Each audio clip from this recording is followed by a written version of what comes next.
we do this thing called jazz hands. Here it goes. You got to do this. Come on now. Okay. Let's get those jazz hands going. There you go. Skip's tactical jazz hands. That's a beautiful jazz hands going right there for you. Thank I almost you. hate to go to Babyface's jazz hands. Come on. Oh my God. My apologies to Babyface, and then my apologies to my jazz hands. We are live. We are live. I hope you got your big girl panties on tonight. Oh, you know, bringing the ladies. We should have called this Ladies Week. Yesterday we had Lucretia. We'll talk about that in a second. Tonight we have the lovely Skip's Tactical Avery. She's here from Skip's. What is it? Skip's Tactical Solutions. Yes, sir. There you go. Boom. There she is. Lovely young lady that's serving in the Air Force, right? Yes. Oh, nice. Thanks for your service. Thank you. Yes. Right. And you're active duty? Yes. Okay. Very cool. And you are training people. Oh, yeah. Right. And you're also in Florida. Oh, man. Even better. How much more awesomeness can we do? How much more awesomeness can we do? And this is episode 325 of the Who Moved My Freedom podcast. Welcome to everyone out there. If you're not subscribed to the Lifestyles of the Locked and Loaded, that is the channel that you are watching, listening to right now. Please do subscribe and then ring the bell. All that kind of good stuff. That's how you get notified if you're not getting notified. We got to build up our numbers. We have to bring this to the masses. So pretty much so that more people can be mad at me. You know, that's how we got to do it. Babyface is here also. There he goes. Yep. Yeah. Sitting in. Keeping it spicy. I didn't get to watch the show last night, so I have no idea what's going on. Yeah, you should have watched the show. You should have watched the show. I missed out, clearly. Yeah, Avery, did you watch maybe a little bit of it? I did watch a good bit of it last night. Okay, what do you think? I thought it was a really good episode. You did? Okay. All right, yes. Cool. You're going just right down the line. Very good episode. Listen, whenever we had Lucretia Hughes on last night for anyone who didn't watch.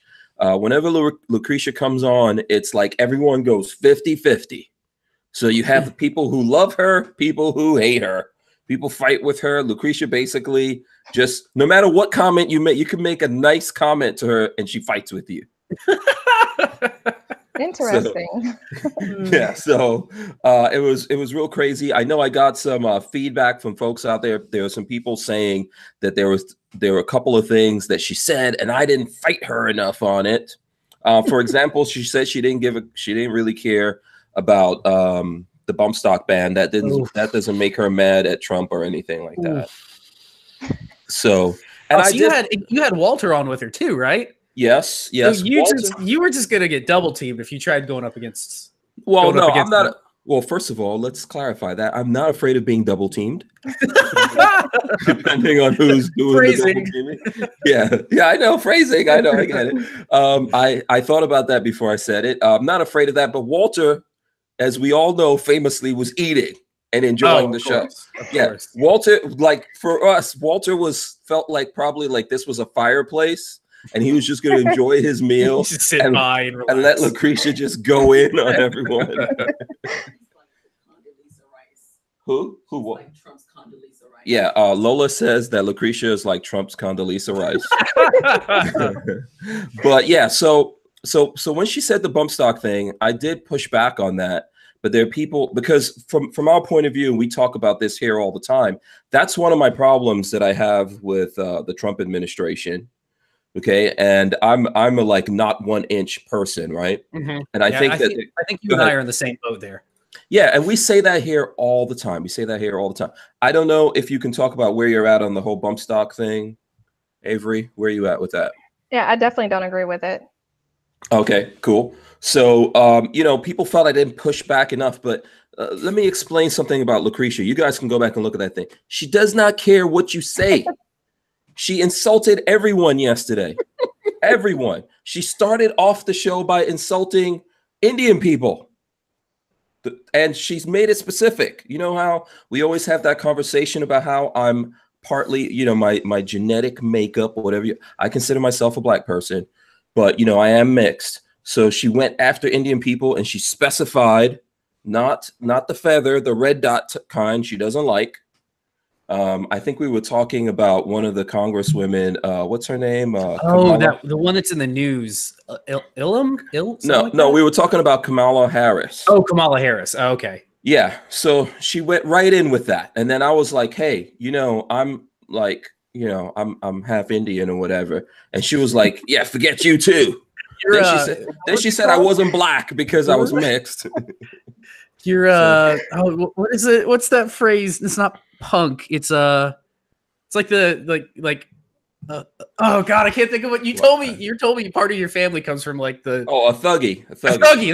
That's it. Thuggy. yeah. She didn't want to hear any of that, and that's the point I'm making to you guys. She went right in. She went right in after anyone who was not from America. She doesn't care. I told her, oh, by the way, Lola. Yeah, I was like, Lola is not from America. She does not care. So the thing, wow. The point I want to make to people is that when, and I like Lucretia, I like having her on. It's a different point of view. You guys get to see that. Some people agree with exactly where she's coming from. Some people not coming from that direction. It doesn't make any sense for me to get into a deep argument with her about that because what's it going to do, Yeah. So I didn't, but I did think that it was a good show because you guys got to hear it. Excuse me, from her point of view. You gotta have a wide spectrum of views on this show. We can't have the same thing every night. Yeah, and there's no point. There's no point like beating her up about it either, right? Oh, I don't think you're gonna change her mind about anything. It didn't seem. No, especially not when it comes to Trump. Yeah. So I just went and looked at. I just went and looked at her like the screenshot from the episode last night, and it was like plastered everywhere in her room. Oh, really? She had Trump signs, Trump shirts. Yeah. Like she's a hardcore fan.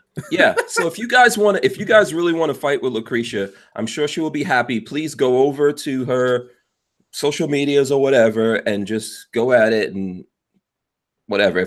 If you get any kicks and enjoyment out of that, if you want to, get whatever revenge or payback, whatever it is, go over there and do it. Tonight, though, we do have Avery. She's from Skips Tactical. She's on here. We're going to focus on you. We'll see. We'll see like if we find anything to fight with you about. So I don't know. I'm pretty easygoing, so I'll be like, okay. Oh, okay, cool. So let's start this off with explain to the folks out there who you are and what you do. Okay, so my name is Avery. And I am the owner of Skips Tactical Solutions. I am a firearms instructor, and I am out of Tampa, Florida. I have been teaching firearms for 10 years to service members, and almost a year ago, next month, I decided to start my own business and to share my skills with the civilian community. So I started Skips Tactical Solutions, and I started it because there's a lot of people who need quality instruction and they want to feel like they can really relate to the instructor, and I can relate to a lot of people. I'm a mother, I'm a woman, and I'm just average. So I decided to start a business and share my skills. And I do have 2 children, and Parkland was very close to home, and I felt like I needed to just educate the community more on how to be safe with firearms. Okay, very good. Okay, quite a few things in there we want to unpack. First of all, so Babyface P is very happy that you're from Tampa because he's from Tampa. That's where I'm from. Yeah, is that where you're from originally? Are you original? Oh, Tampa girl? No, I'm actually originally from North Carolina. Oh, even better. Okay.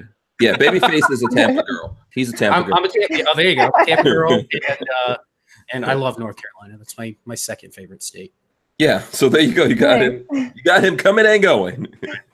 Coming and going. Okay. So, and then you said one of the things I want to take exception with immediately before anyone complains about it. You said you're average. I don't think you're average. You're serving in the Air Force, right? You've been training people for 10 years. You're a woman. You're a very nice, attractive young lady.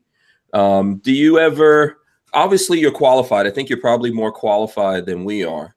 But do you ever get the we've talked about it here before? Do you ever get the gun bunny stuff coming at you? When I first started my business, I kind of had some of that. I would have people reach out and they're like, I want to talk to the owner or their instructor. And I'm like, oh, that's me. And they're like, no. Me and no. me. They would say, no, you're the spokesperson. I'm like, no, I'm not. And so that really didn't bother me, though, because I don't really look like the average firearms instructor. So it would just be, I don't really like when people judge a book by its cover. So I would have people that would, if you're at the range, they would rather learn from a male than to learn from me, regardless of my skills. And so my thoughts on that is, it's their loss, not mine. Yeah. Is that real though? Are there that many people out there that would rather learn from a dude? Because I'm just saying, old stinky dude, attractive young lady. I think I would rather learn from attractive young lady. That's like extra motivation for me to get out of bed and go train. Personally, I'm just saying. There are still people out there that are like that, and whatever their reasons may be, or I'll have people that will say, oh, my wife needs to take your class. Do you have anyone that you can recommend for me to take? And I'm like, well, you guys can take a class together. Yeah. Yeah. Okay. Yeah, we're still dealing with that. I think there's probably a lot of that out there. I know Lola tells me that happens to her all the time. She's a pharmacist, and people come into the farm, and she's the boss. She's the supervisor of the pharmacy, and they come in there all the time like, yeah, we want to talk to the pharmacist. And she says, yeah, that would be me. No, but we want to talk to whoever's in charge. And she's like, yes, hello. That is me as well. Yeah. So I'm sure that's a tough thing. You look how can I ask you how old you are without getting into trouble? You're right in line, Hank. Okay, that's the one thing we're not going to talk about. No. Okay. So I'm 33. Okay, 33. That's young. Mm-hmm. That's young. I guess. I can't even remember when I was 33. Yeah, I can't remember. No, I'm sure I have underwears that are 33 years old. Yeah, definitely socks. Definitely I have socks that old. Oh, yeah. Wow. So, yeah. Okay. So let's see. Have you been in the Air Force for 10 years? I've been in the Air Force for almost 16 years. Oh, wow. Okay. Yeah. So because you're instructing people in firearms in the Air Force, right? Mm-hmm. Okay, so what did you do when you first went in? I initially went in as a cop, and about the 4-something year mark, I cross-trained over to be a firearms instructor, and I've been doing that ever since. Okay, so you were like police when you first went in there. Mm-hmm. Very cool. Did people? I'm assuming people didn't like getting arrested by you either. Like, can I get a dude to arrest me, please? I never really had to arrest anyone. I actually started in Montana. Okay. And for those who don't know, we have a lot of nuke missiles out there, and that's where I worked. Oh, okay. Okay, just safeguarding the nukes. Yes. Mm-hmm. I would like to own nukes, by the way. You don't want that. I believe that's covered in the Second Amendment, nukes. I want that. I want that. Did you ever see, this is a little off topic, but did you ever see back when they were they developed like a handheld nuke launcher that put the person launching the nuke in range of the blast? Do you ever see that? No. It was like this glorified RPG grenade launcher thing, but it was like after they developed it, they started developing it, and they were like, well, whoever we give it to is on a suicide mission because you're well within range of this thing. What do? You launch it and then you launch it, just go, oh shit. You go hide in a refrigerator like a Harrison Ford. Yeah. That's hilarious. Yeah. Okay. So you did that for a while, and then did you go from that right to firearms instruction? Yes. Okay. So how many people do you think you've trained over all this time?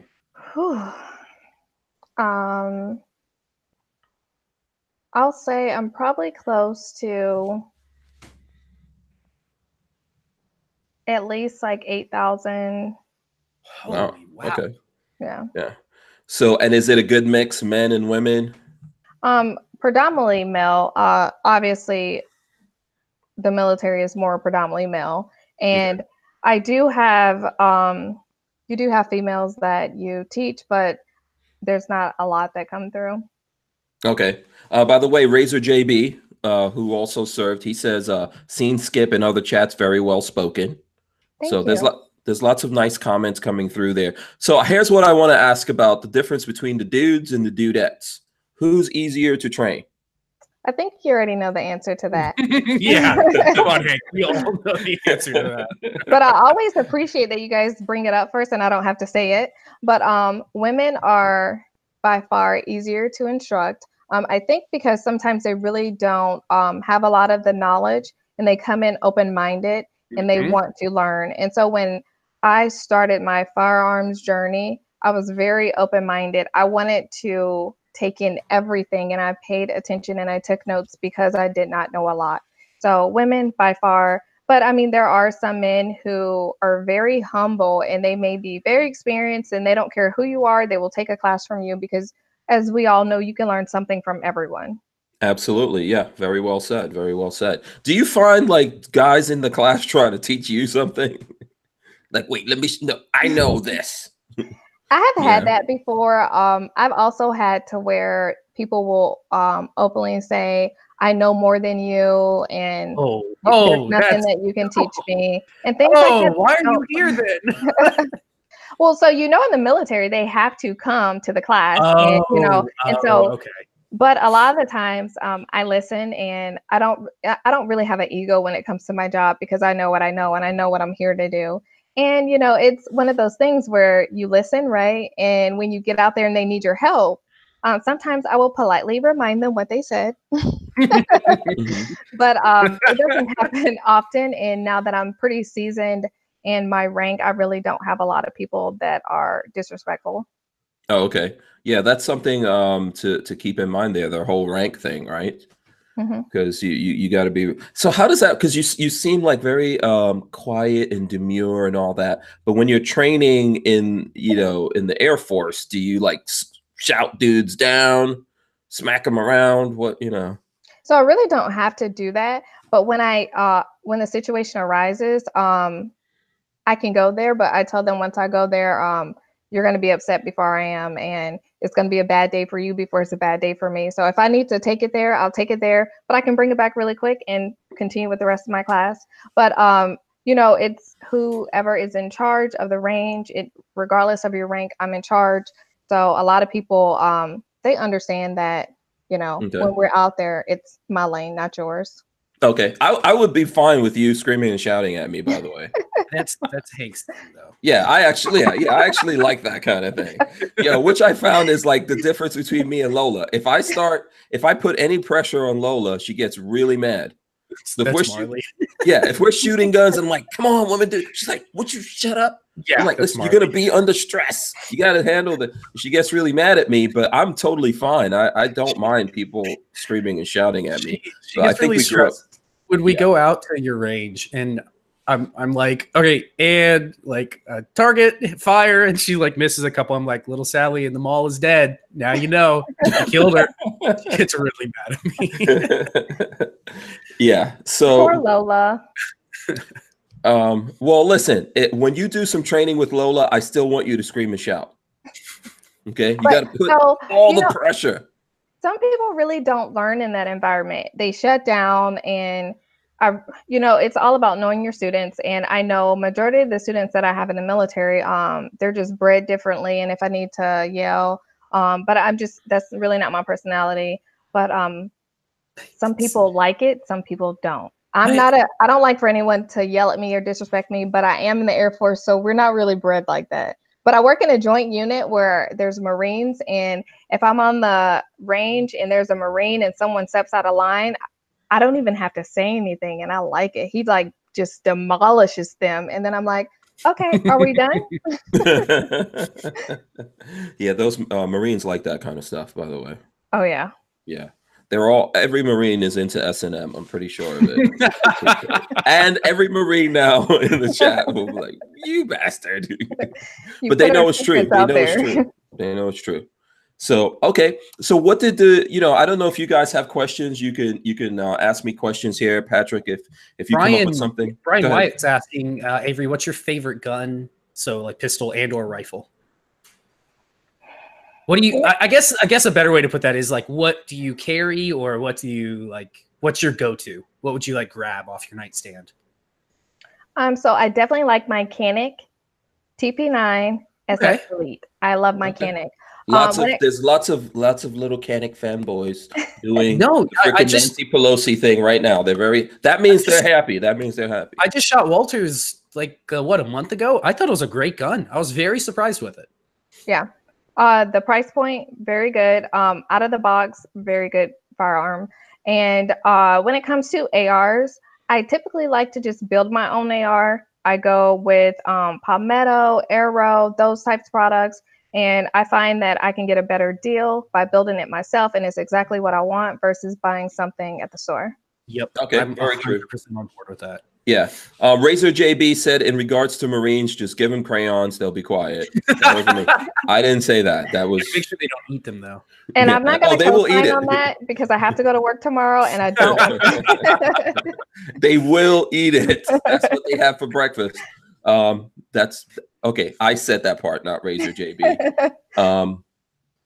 Yeah. Okay. Let's see. We've got a bunch of other comments coming in here. I don't want to ask that. I don't know if that's a serious question. I'm not asking that. What's the question? Richard, you can look for Richard Hughes' question. I'm not asking. Richard Hughes. Okay. Richard Hughes wants to know what grease you use on the barrel. I'm not. That came from Hank and not me. Yeah. Now listen, she's a grown up. You're a big girl, right? You're a big girl, right, Avery? I am. Yeah. She's training dudes and dudettes in the military. I'm sure you're used to it. Yeah, she's in the military. We're not going to really say anything you probably haven't heard at this point, or anything that I probably haven't been called either. Yeah. No, we're gonna be respectful. We're gonna be respectful. But okay, is there a particular kind of lube or CLP or something that you like? Please don't say frog lube because that's horrible. So I use Breakthrough Clean on a daily basis. I use CLP or LSA, and that stuff is very, very bad for your body.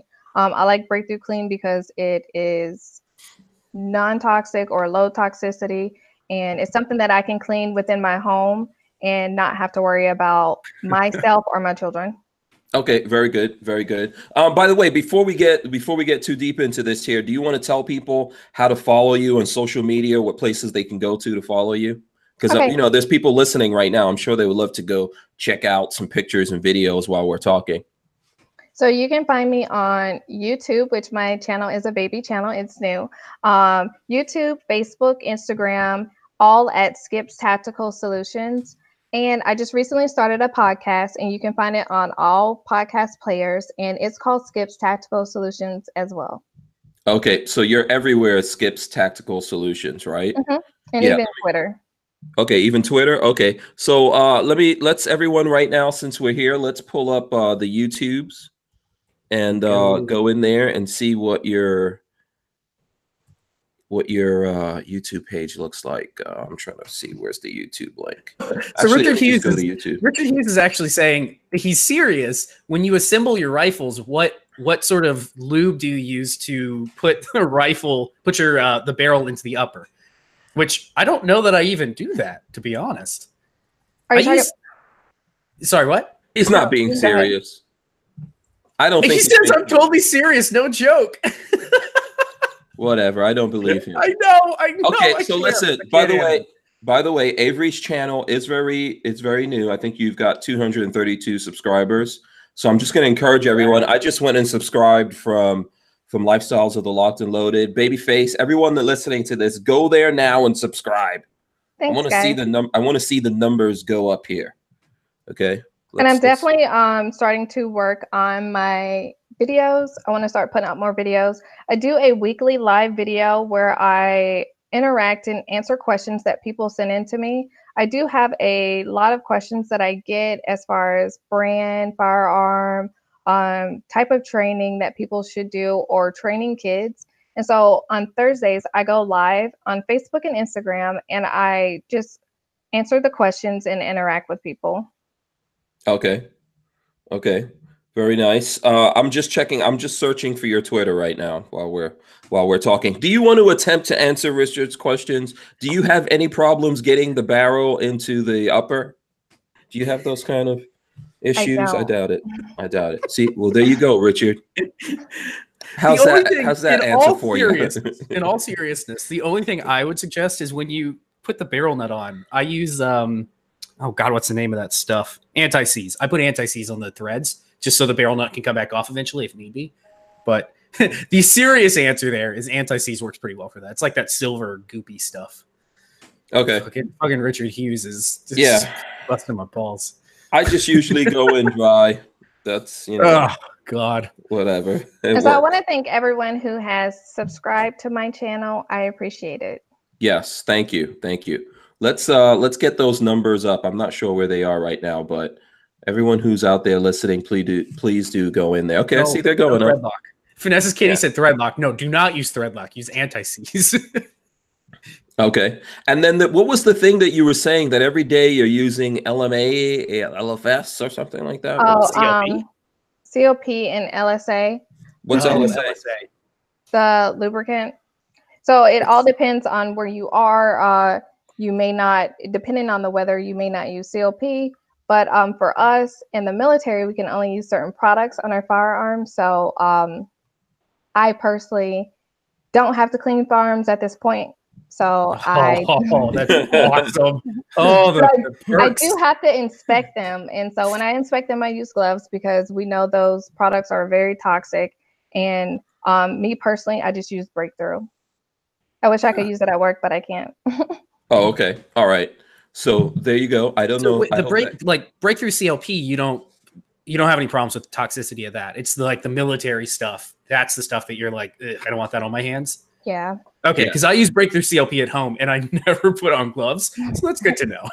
Yeah. So I'm sure the military is getting those contracts the same way they get all the other contracts, right? It's I think LSA is a Rothko brand. And Rothko is one of those that makes like everything for the military. Yeah, and I don't want to get you into anything here because I know you're still active duty, so I don't, you know. They give us the best products that are out there. Okay. We'll go with that. Best on the market. We'll go with that because we don't want to. By the way, I'm flipping through your Instagram. Oh, okay. I'm trying to see if there's no picture of me and you in here. I'm pretty sure I saw you at SHOT Show, but I guess, you know. So, yeah. I thought you were going to post a picture whenever. There's some nice pictures up there, you know. What? What was that? I do like to post a lot of pictures of me carrying. I personally had a very hard time putting my face out there, being the face of my brand, because as we know, trolls are very, very prolific. Yeah. There's lots of trolls out there.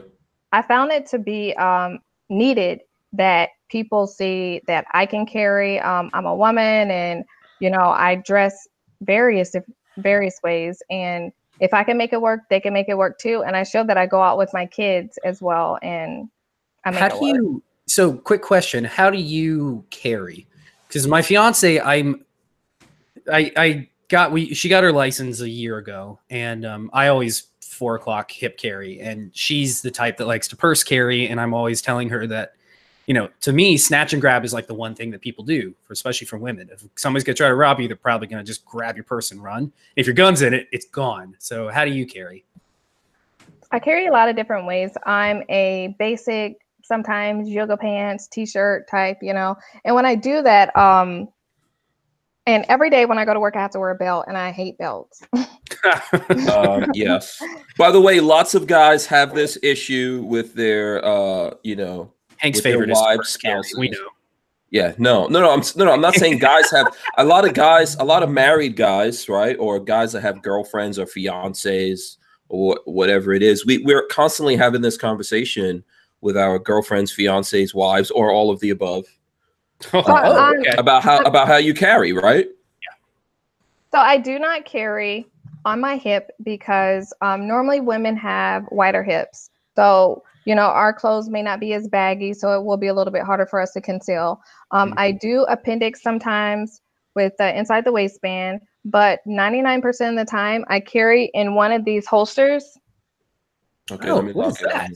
Okay, so does this go around the torso? Yes, so it goes around, and that picture that you just showed, this is the holster that I had. And so what I do is it's adjustable and it zips. So this company, I actually believe so much in their products that I became a dealer. So it's Miss Conceal holsters. They're on my website, but it zips and you can just throw it on. And for me, I find that it's dual purpose. It helps bring my waist in a little bit tighter, which I don't know any woman that would have any problems with that. I like that myself. So he's gonna start carrying like this. So actually, this is not just for women, it's unisex, and then in the back, it's adjustable as well. And you can bring it in a little bit tighter or you can let it out a bit. It's really breathable, which I like here in Florida. It's vented. And so I have my carry gun here. So you're saying, I think that's this picture that I was showing. I don't know. Yeah. I can get the background to come in a little bit better there. So in that picture, that's what you're carrying. That looks comfortable. That looks really comfortable, to be honest. It's actually really comfortable. And so this is with my Glock 43 in it. Okay, very nice. You're going to have to show us that Glock 43. We want to see how it's set up. I will. Yeah. And for me, I carry that way. I'm not going to lie and say I never off-body carry, because sometimes if I have on clothes that's tighter or my outfit just doesn't allow it, I will off-body carry. And the only purses that I use for that is Chameleon concealed carry handbags, because they're not super ugly and they don't scream, hey, look at me, I'm an ugly concealed carry purse. And they still allow me to have my firearm and have a stylish purse with me. And I do recommend, if anyone's going to off-body carry and they're going to put it in a purse, that they need to make sure that they have a holster and that that purse is properly outfitted to have a firearm, because when you draw from the purse, you want to make sure that that firearm is exactly where you expect it to be every single time. That makes sense. That makes sense. Very good advice. By the way, Lola sent me a picture of the two of us at SHOT Show. Boom, there you go. Nice. I'll have to post that. Yeah. So I thought you were going to post it for this episode. That's why I didn't want to post it. Yeah. I have to go through. I have to go through and edit my things for. I got to make sure I look good. You know, I got to put all kinds of good looking filters up on there before. Make sure you add some for me too if you ever post a picture. Oh, you don't. You're fine. You don't need any help. You don't need any help. Okay. So let's see that Glock 43 before it goes away. I also carry a Glock 43, by the way. I'm gonna lock it on you here. I will show you my Glock 43. Okay. I'm pretty sure. Will you show me yours if I show you mine? Is that? I will. So my Glock 43 is. I recently got some custom gun work on it. Whoa! Yeah, you got quite some. That's some. Just a little bit. So it is Wonder Woman theme, as you can probably see. Rose gold, gun candy. I have never seen a Glock 43 like that. That is ever. a hell of a Glock. That's 43. Pretty cool. I like that. Yeah. What's the site? What's the site? Trijicon sights, CMC trigger. Oh, sorry. Holy moly! Trigger. We have one of those in the blue. Oh, look at that! Look at that! Oh, nice. The robin's egg. Oh, I got to put it back together. Hold on. And I got slide cuts on it as well. Nice. Very nice. Babyface is showing off. Go ahead, show it again, Babyface. One of Marley's. She's allowed to keep this one. She's got a Glock 43 in robin's egg, and then I built one of these intending for me to keep it, and then she liked the color so much. Yeah. And while you guys are showing off all your Glock 43s, I just have a standard Glock 43 with the sights that it came with. You need a Wonder Woman version. Yeah, I'm jealous now. I do want a Wonder Woman. A rose gold Wonder Woman. Yeah. I think everyone needs a rose gold Wonder Woman. Yeah, let's see that again. So what was the concept? What was the concept here? Let's see it. Don't try to hide it. I see you trying to do you feel self-conscious about this? I don't. So I did have people that said things, this is my gun. I know how to carry it. I know how to shoot it. And if I want a cute gun, I can do whatever I want to do. See, that's right. That's exactly right. And I don't ever discourage people from getting custom gun work, because I'm all about encouraging people to conceal carry, learn how to protect themselves. And if someone wants, and I mean, I've been carrying for a while. I've been a firearms owner for a while. So if at one point I wanted to get custom gun work, so be it. But if someone is going to be able to purchase a pink, blue, purple, whatever it may be gun, and that's going to give them an incentive to carry, why not? Yeah. So I really don't like when people belittle people for having colored guns because it's their money. So if they want to spend their money on it, so be it. Yeah, but we don't believe in segregation when it comes to guns. Colored guns, pink is okay, but not really. I'm not a huge fan of pink, but I'm glad you didn't go pink with this. I think it looks good. I have never seen any gun actually with the. How did you guys even get the one? Because that's 3D, the Wonder Woman that's on the some sides. laser. That's some badass laser engraving. Yeah. So I got this done. I want to give him a shout out at Shark Coast Tactical down in, I think he's in Sarasota, and they worked really hard. I told them exactly what I wanted, and I asked them, pretty please don't mess it up. They worked really hard on it, and I gave them the concept and kind of, I said I wanted, I didn't want the black W's. I wanted everything all rose gold, and then I got my slide cuts and I got undercuts, Jesus. And it turned out phenomenal. Yeah, it looks really great. It's a hell of a Glock. Yeah, Brian, I think it's Brian Wyatt says that Glock Avery has is damn sexy. Seriously. Thank you. So I think you're getting lots of cool things. I don't see anyone complaining. By the way, Walter is in the chat somewhere. Shout out to Walter. He's hanging out at a bar somewhere. Is he really? Yeah. Oh, is today's not their anniversary, is it? No. I thought they had something. And today's not it's not Valentine's Day either. It is Hump Day. It is Wednesday Hump Day, as someone has reminded me in the chat earlier, but it's not Valentine's Day. So did you want me to show my AR? Oh, hell yeah. No. Oh, do you think we're going to say no? Okay, let's see it.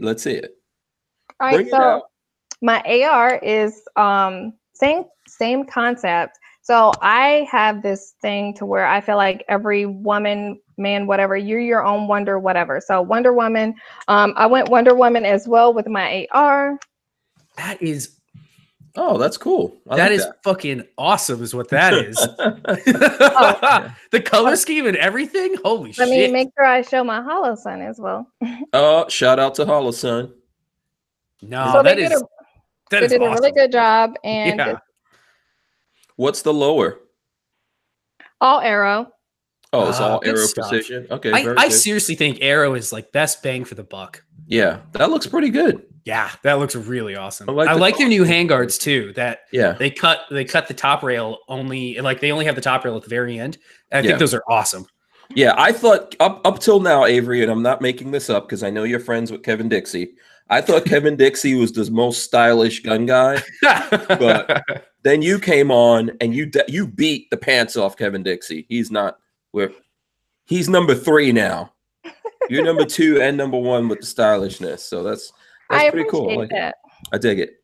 And, and yes, I'm just saying I'm saying it because it's true, but also because because you're a lot nicer to me than Kevin Dixie. By the way, here's an AR that we're working on. Oh, that's nice. An AR pistol that we're working on over here. We need a handguard. We're waiting for the handguard situation to get sorted out. And the magazine, I don't know if that tells you guys anything, but it's 450. It's 450 Bushmaster. It's not as stylish as yours. Not yet. We're gonna make it. We're gonna make it cool. Yeah, we're gonna make it cool. Yeah. So did you have something else there that you're gonna show us? No, I didn't bring it, but they also did a Wonder Woman magazine for me as well, and a 550 cord Wonder Woman bracelet. Oh my God. Where was this? Who did this? What was the name of the company? There's Shark Coast Tactical in Sarasota. Oh, okay. All right. Shout out to those guys. They do good stuff. Them somewhere. Oh, they're all over the internet. They do some really good work at really good prices. I think, I think somebody was posting their stuff on Facebook that I knew. Probably. Like posting pictures from them. I'm sure Avery Skips Tactical Solutions was posting it. Man. There you go. Jafari H says, WTF, I'm starting to hate my guns. This is some sick gorn. So lots of people liking it. Yeah. Yeah. And David Cardinal said, glad I subscribed to Avery. Keep doing rad builds. I may have to send this off, Hank. We may have to get in contact because I want to. I'm building. So Avery, I'm building a Roland special. I got a Glock 19 lower, and I want to build a Roland Special out of it. I'm waiting on parts to come in, but I want to get it stippled. So I may send it off to them and see about getting this one done. I think you should definitely get yours as Wonder Woman. Yeah. Oh, that's exactly what I meant. Put Wonder Woman on the side. That's what I mean. Right. Yeah. Right down the side. Yes. And we're trying to raise a fund here, Avery. I don't know if you know about this, to help Babyface get boobs. You just have to tell this to everybody you ever meet. I'm trying to help you out. You're like a 5-year-old that doesn't know what to tell to certain people. Oh, you don't like it now. Well, if I see, by the way, he's fine with it if I tell it to dudes, but to you, he's like, really? Later on, he's gonna text me like, "You bastard! Why did you have to do that?" But we're friends, so I gotta try to embarrass you at every. Shark Coast Tactical does have a picture of a Glock 43 called Glocks and Roses. Is it that color? Is it like that pink color, or is it a little more gold color? Is it rose gold maybe? Because this one here is like very pink. So here it kind of on the video it probably looks kind of pink, and it's not like it's not exactly rose gold, and it has that pink hint to it, but it's very sparkly as well. Okay, awesome. Here, let me see. I'm gonna pull that up. That's the one that they have this one here, the Glocks and Roses, which is also pretty badass if you want a feminine gun. Okay, yeah, that looks cool. It is pink, but it looks all right. Yeah. Cool. Yeah, I'm not gonna hate on it there as well. But they do a lot of really good custom gun work. My 43, I want to say with the paint job, they had to do it a couple times. So they're all about pushing out quality products. That's awesome. Instead of giving you something that they're disappointed in. Yeah. That's a sign of a good company. Yeah. David Cardinal says, where did that go? He says you need to put the dick butt. I think that's probably to me. I need to get dick butt. Yeah, you need to get the dick butt. That's the Babyface. That's the Babyface, Avery. I'll get it laser engraved on the side. If since Walter's out there listening at a bar, when he gets his laser, maybe we'll just laser engrave dick butt like right on the grip. Somewhere. Yeah, I don't know if you've seen the dick. Maybe you could put up the dick butt logo here in the chat so Avery can I gotta get a look at that. Yeah, I haven't seen it. Yeah, so it's his favorite thing. He just show off all the completely inappropriate things. That's why you're here, man. There you go. That's a dick butt. Oh yeah, if you want, take a look at that, Avery, and let us know what you think about that. It's got to go on something. I haven't put that on anything yet. Well, no, I did. I put it on a lower that I made. See, she likes it. Yeah, there you go. That is funny. There you go. I'm pretty sure Shark Coast will put that on your. I'll get it on my. I'll get it on the Roland. That would be cool. That would be cool. Nice. That's how you stipple it. With dick butt.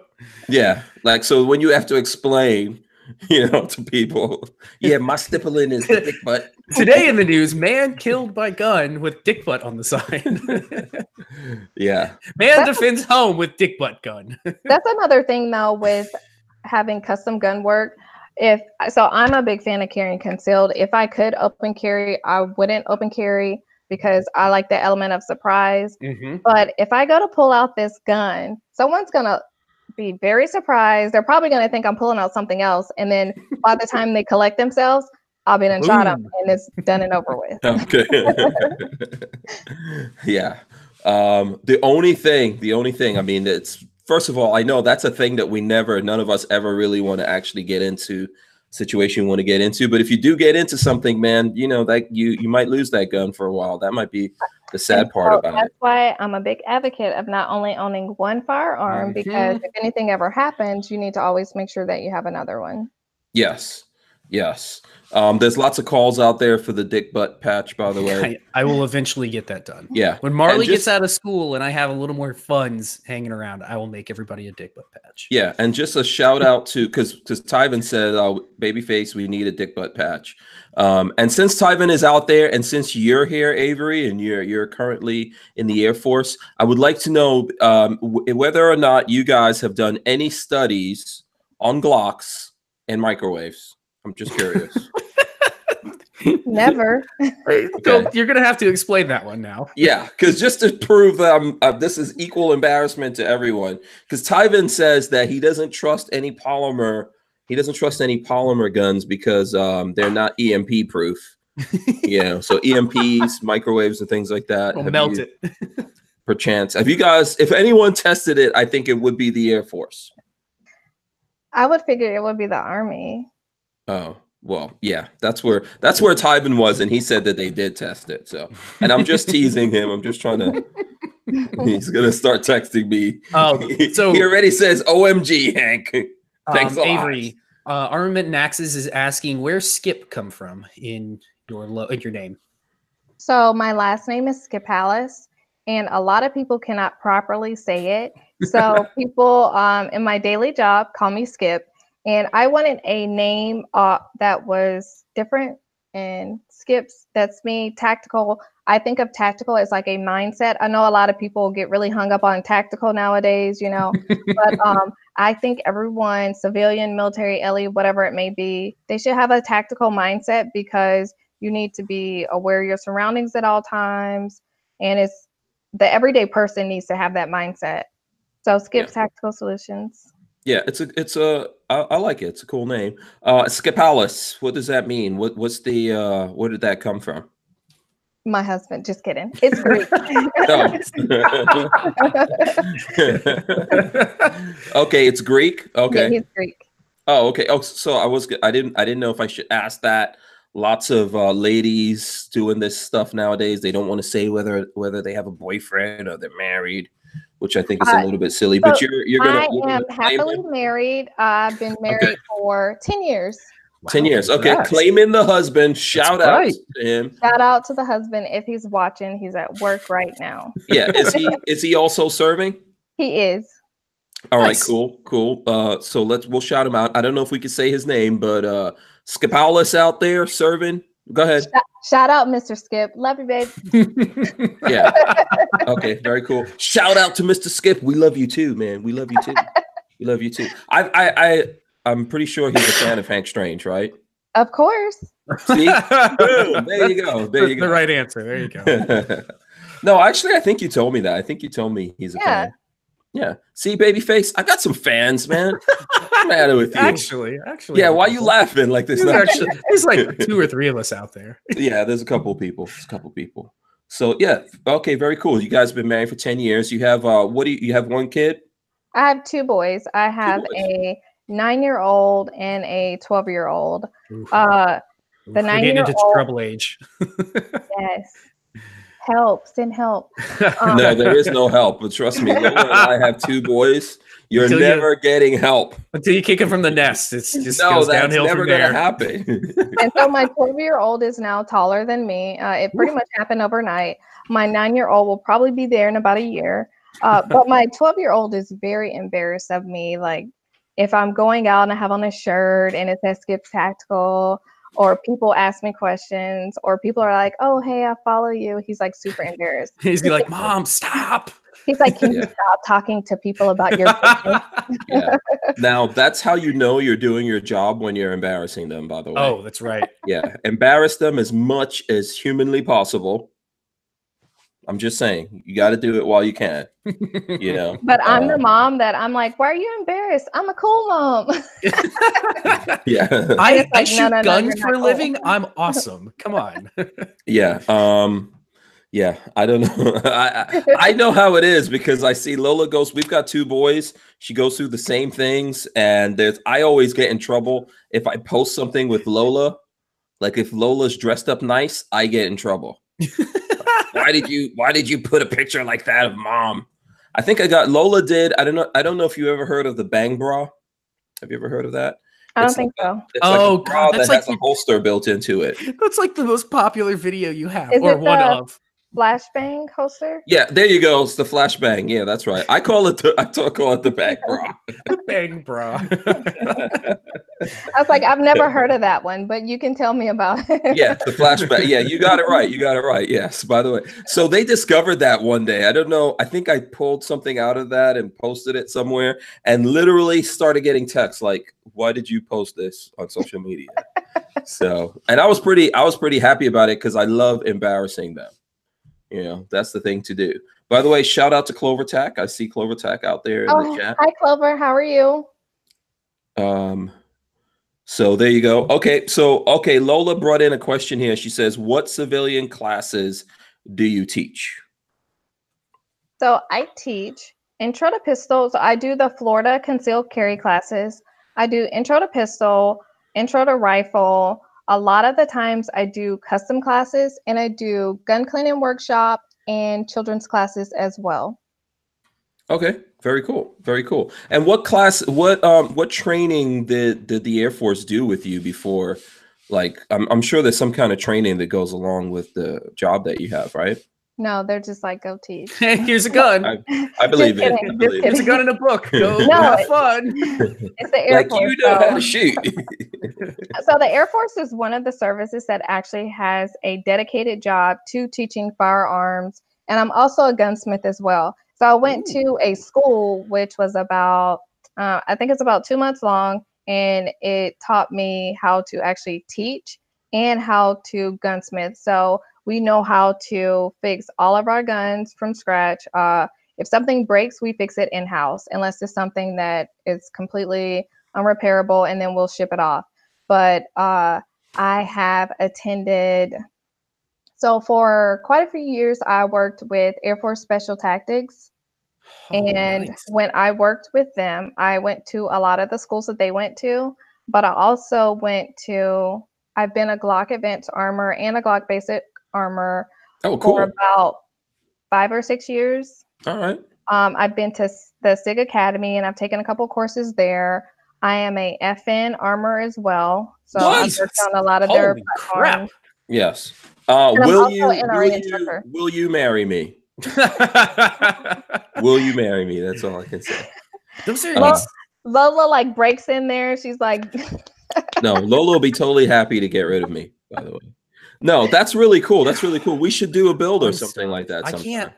As a civilian, most of those things you can't do, which is a shame. Like I would love to go take the Glock Armorer's course, but you could do that. You could not as a civilian. Like you have to be like law enforcement or no military. Is that true, Avery? I don't think that's true. Is it?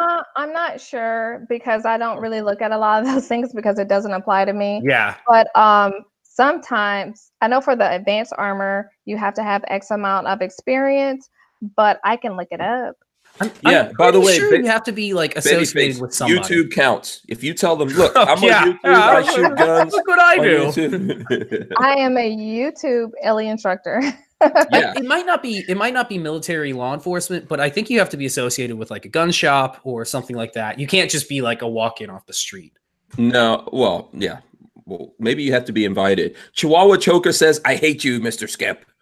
Don't hate. You know, listen, I know. Some guys just get lucky. They just get lucky. They get the beautiful women who know how to build guns.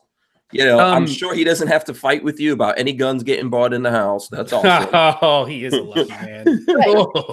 But so if he's watching, he's probably going to kill me. But I've noticed. So for all the ladies out there, please don't hate me, but I'm going to put one of our little secrets out there. So when you buy new things and you leave it in the trunk and then you bring it in the house when your husband's not home, you know, or you get a package and you hurry up and bring it in the house before he gets home. I feel like my husband is doing this with guns and gun parts. Yeah. He's like, oh yeah, I've had that for a long time, and I'm like, it's been in the safe. That's not new. It was there. Yeah.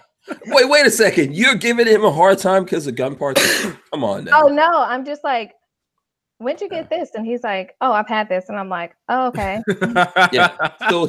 Yeah. So do you guys like fight over who owns the gun or something like that? Whose gun it is?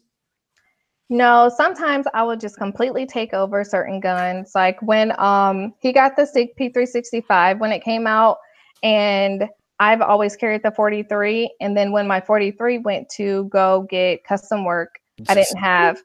So I was just like, okay, I'm just gonna carry the 365. So I took over. And he's like, and I would post it, and I'm like, I'd be like, me with my 365, and he's like, that is my 365, and I'm like, no, it's my 365 now. Yeah, that is a wife move right there. That's a wife move. Lola does that to me all the time. She just claims stuff. That's my worst nightmare right there. Yeah, there's a lot of things a guy could deal with. You know, but once it's something that belongs to us, don't mess with it. Yeah, but it happens anyway. You just have to capitulate to that. He's like, take your rings off. You're gonna mess up. I'm like, whatever. Racer JB says everyday civilian cannot attend Glock Armorist course. Yeah, you have to be associated with like something.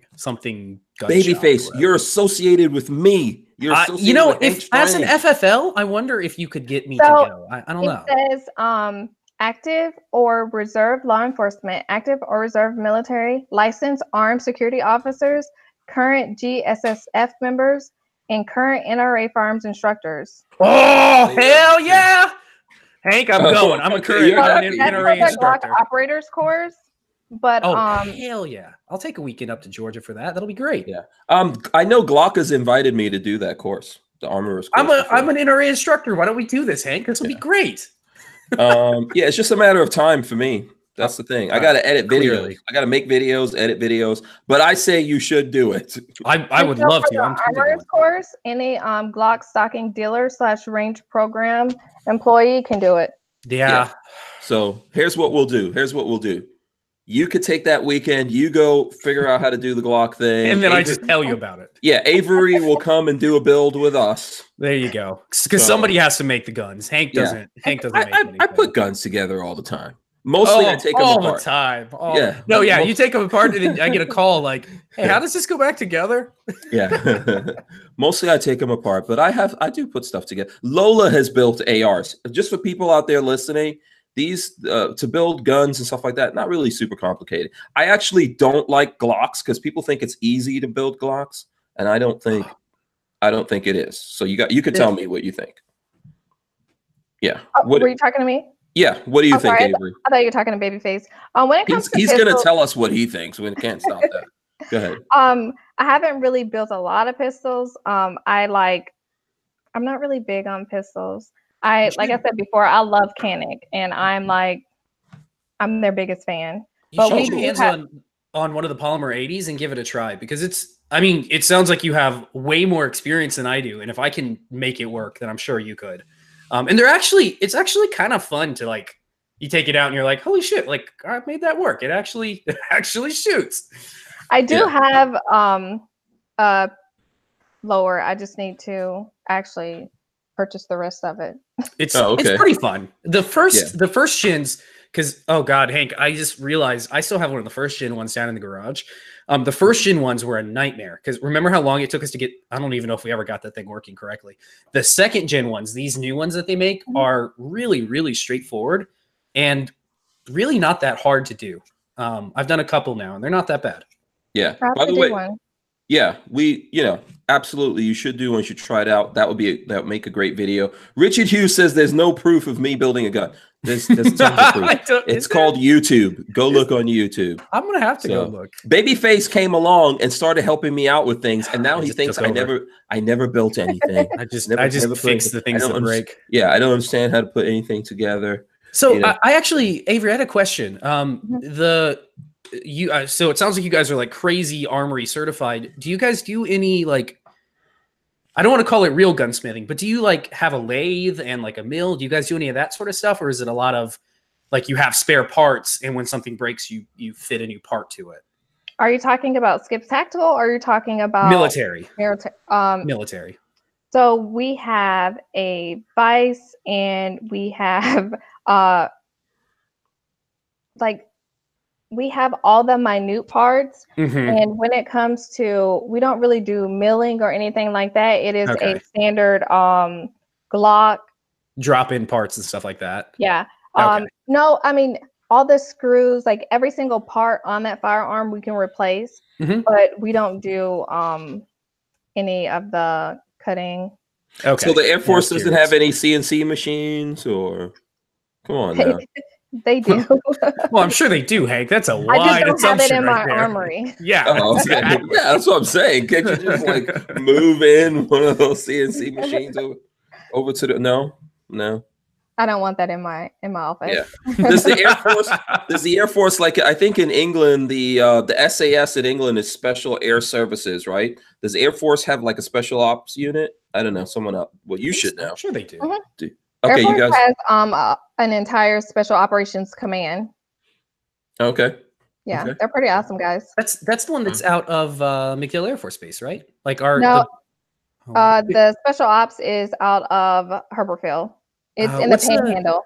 What do you guys have down in MacDill? I thought there was some sort of like command center down there. Yeah, there's a lot of different commands at MacDill. Okay. Yeah. It's a big base. There's a lot there. Yeah. So here's a question. Nico Ghost Gunner says, I've been in and out. Has she built an AK yet? I didn't. I have not built an AK. I just recently purchased the AK whenever I picked up my custom gun work from Shark Coast. Oh, I haven't posted. Oh, I did post it. Okay. Yeah. So you just got, what AK did you get? I got the Century. I don't remember which one it was. Is it a 545 or a 7.6239? 7.62. Okay. Okay. Is it folding? Is it just a regular stock? Is it lightweight? Is it milled? Probably stamped. Let's see. Okay. I only shot it one time just to take it out to the range and see how it was. Was it one of the Raz 47s? Let me see. Trying to think. Oh, maybe a Wasser 10. I think Century imports the Wassers as well. Yeah. So let's see. Okay, That's Razor when JB you says have way too many guns. Yeah. Yeah. Oh yeah. Trust me, that happens. Dr. F says Pararescue. Razor JB says SOCOM. I guess those are the Richard Hughes says SG1 IS Air Force Spec Ops. Oh yeah, so MacDill does have the SOCOM there. I thought you guys were talking about the Air Force Special Operations. Oh, I don't. I was just asking if they had that because I don't know. Gunfather says, honestly, I don't think you need a course to build Glocks. They're very few parts. They're pretty straightforward and simple. I think in principle it sounds simple, but they are. A Glock is relatively simple, but it's fine little things that you have to do that really affects a Glock. It looks simple. It's one of those things that you don't become an expert in the firearm until you've either worked on 1,000 of them and find all the little minute issues that all of them have and can work through them, or you go take a class from Glock and then Glock is like, well, these are the weird little things that we only tell like industry insiders. So yeah. So that's why those classes are super important. Yeah. What are those weird little things, Avery? But go ahead. Answer what you're I'll tell you guys after the video. Did they swear you to secrecy? They do. It's Glock, of course. Okay. Just answer this question real quick. Do they have a Glock carbine? She's fired it. Just blink like 9mm carbine. And it's right next to the revolver. So whenever you go to the Glock course, well, actually, I know the advanced armors course, you get to tour the factory that is there in Georgia. And the factory is nothing like I thought it would be. And it's a lot of normal people in there. It's like, there was like a skater looking dude. There was like an old Asian lady. Like there were no Germans like in, in turtlenecks and stuff like that. I think I saw one. No, I was kidding. Okay. But it's nice to be able to tour the factory and see, how everything works. But what I was going to say about the advanced armors course is they have a lot of handguns that you have to, their test is you have to find out all the things that are wrong. And it may be something that you really don't have a lot of experience with, but you learned this in the class and you need to be able to find it. So if you don't find all the things, then you're going to have to go back and sit down and find, that one or two things that you may have missed. And then once you're done with that, now you need to move on to the next handgun. Oh man, that sounds like a challenge, like a fun challenge. You like that too, but oh hell yeah. Hank knows, like that's the sort of stuff I'm into. That's the crap you live for. Hank gives me the problem guns and I weld and make things work afterwards somehow. Yeah, he loves that. But by the way, shout out to American Gun Chick. She said Skip just sold me out. That's what I say to Joe when he sees me wearing new clothes. I order, babe, I've had this for a long time. I know, right? And you're like, oh God, yeah, I gotta hide all the receipts. Yeah, lots of women. Yeah, you know what? Now that you say that, I think Lola uses that on me. It's like, you just don't. No. That's you know what? I just realized something that happens to me all the time. And Lola's like, "Oh, you just don't notice me. I always wear this thing." I'm like, what are you talking about? I've never ever seen this thing. Girl. Yeah. Oh, Lola lies to me all the time, man. That's a standard practice. Yeah. She just, she figures I don't have any clue. So just, make up stories. So, all right, cool. Shout out to American. I got one more question. And well, you're awesome. Say that again. Oh, I just said shout out to American Gun Chick as well. She's awesome. Oh, I thought you were talking about me. You too. American Gun Chick is all right. She's okay. So she's gonna see that now.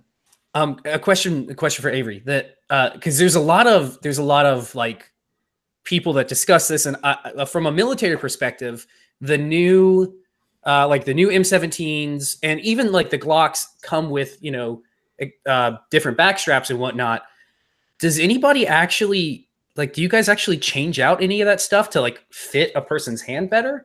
Because I know like the M17s, when they came in, the big thing was, oh, you can put it in like a smaller frame or a bigger frame. Like, does any of that actually happen, or is that just like a pipe dream?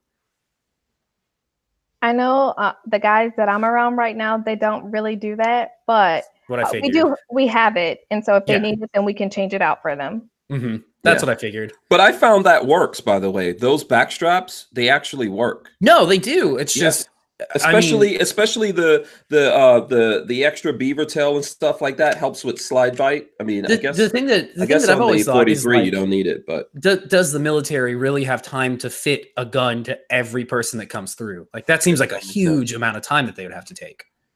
So what I will tell you is, when I deal with a lot of people who are deploying, I'm their instructor, and I want to make sure any and everything that I can do, I do it for them, because this is essentially their lifeline when they're deployed. So their handgun and their rifle is their gun. Any extra whatever accessory that they need, or they need to make sure that their optic is zeroed exactly to them, that it's tight. And before those guys go out the door, well, guys and girls, before they go out the door, I call everyone guys. Girls are guys too.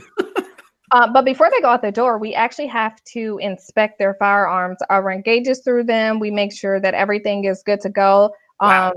Their barrels have to pass inspection. Their firing pin has to pass inspection. So when it comes to the Air Force, and that's something that we do in-house, we make sure that every single gun is ready for every single person before they go out the door. So yeah, you guys, it sounds like you guys take pride in making sure everything is like very top notch, which is awesome. But what if I want my Glock to have, Wonder Woman? You're gonna have to sneak that in when I don't see that. Yeah. Oh, that's because that doesn't pass spec, right? There's a guy right now carrying a Wonder Woman Glock overseas. Yeah. I'm pretty sure there is. Yeah, that's so awesome. That's how I want to take bad guys down. Like you just got taken out by Wonder Woman. Okay, cool. Yeah, someone's waiting for Lola to come in here and smack me. Lola ignores me. She nothing that I say gets through right now. So that's what you guys don't understand. Lola is on continuous ignore mode. She's busy running the business while Hank has all the fun. Yeah. So I need a Lola. You need a Lola? I need a Lola. Oh, I don't know if you can duplicate her. It's insane. Hank is very lucky. Let's say that. If I could clone anyone, it would definitely be Lola. Oh yeah. But I would also probably be dead in like 3 months. Because enough Lolas will probably get together and decide, let's just poison. That's the best thing to do. So I think they would actually team up and get rid of me. So shout out to Lola for holding it down. Oh, she does. Oh boy! Now we're gonna have the Lola moment. Lola, you're so awesome. You're so amazing, Lola. Okay, yeah, she's pretty cool. I'm lucky. This is Valentine's Day right now. Lola, you're so awesome. Tomorrow, not so much. Be careful. So there you go. See, this, right? You have 2 sons. Mm-hmm. I can tell you right now, my boys, listen, kids are great. My kids love me unconditionally, but like their mom, I can tell they would take if the ship was going down and they could only save one of us, they are saving their mom hands down. Oh yeah. We're like, Dad, you know, he was all right, but he's There was out an here extra now. seat, but we really didn't have time to get Dad. I can understand that. Yeah. My youngest now is more a mama's boy, and even when my husband jokes, you know, I don't even have to open my mouth. Like, he comes to my defense, and I just sit there and I smirk. Yeah. It's no fun being in that situation, you know. Man. When you're like your husband and wife and 2 sons, the husband is chopped liver. Okay. Until it's time to talk about those guy things, you know. And then I'm like, gotta go. Yep, I don't want any part of this. Oh. Yeah, they don't like talking about that stuff with me. They say that I talk about that stuff too much, which I don't understand. I'm so quiet and like demure, you know. I don't embarrass them at all, ever. Oh God. So yeah, okay. Let's see. I don't know if we're missing any questions out there, but I'm sure we are. Yeah. Do you want to show some more? Do you have some more guns to show us, Avery? I don't have any right now. I would have to get up and leave. Okay. No, don't do that. Don't do that. You know what? I got in something for testing today. Nice. North American Arms Black Widow 22 Magnum micro revolver or mini revolver, I guess. You know, I'm gonna have to work on that, right? Yeah. Huh? What do you think? What, you're gonna have to work on it? Have you felt the trigger on them? They're real heavy. Yeah, I mean, well, first of all, I'll have to let you compare it to this one because I did a lot of work on this trigger and it's much nicer. Yeah. Also, I don't know if you're like that, Avery. Babyface has to friggin' mess with everything. I'm a tinkerer. I tinker with everything. Nothing is perfect. I don't like my stuff being messed with. I don't like taking the plastic off of stuff. I'm definitely not a tinkerer. My husband is, though. Oh, okay. Yeah. So, yeah, before we're gonna shoot this thing before we tinker with it, okay? But it is pretty cool. I'm gonna get more into these. What do you think? What do you think about these micro revolvers, Derringer, excuse me, type of guns? What do you think about these? The only word I have for it is like cute. Oh, that's it. Have you ever used these? No. Okay. Okay. They're fun. They're perfect for the, like we were talking about earlier when you guys were chatting. I was telling guys it's a good prison wallet carry. It's great for that. If it's right, you know. Do you know what the prison wallet is? She was an MP. I imagine she does. Can you explain it to me? Because I have prison wallet. The prison wallet. Okay, I'm gonna let Babyface explain. Oh God, how do I explain the prison wallet? What's the prison? It's your butt. You know, where you go to prison, you gotta sneak something in. It goes up your butt. I thought they checked for stuff up there. You know, you were the military police, right? You were a police officer. You never had to do that, huh? Snap the glove. I'm gonna knock on some wood and make sure yeah, Air Force guys don't do that, huh? Is that what you're saying? I'm like, I need an assist over here. Yeah, exactly. Somebody lower rank than me. Maybe that's Navy that you gotta check lots of prison wallets or whatever.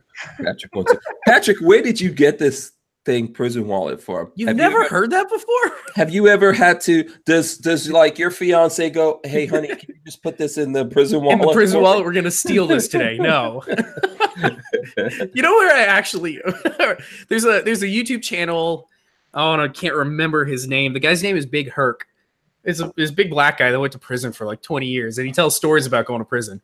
And I think I got it on YouTube. Him. Yeah, he's on YouTube. Oh man, yes. No, I can't think of what his name is, but he's really funny.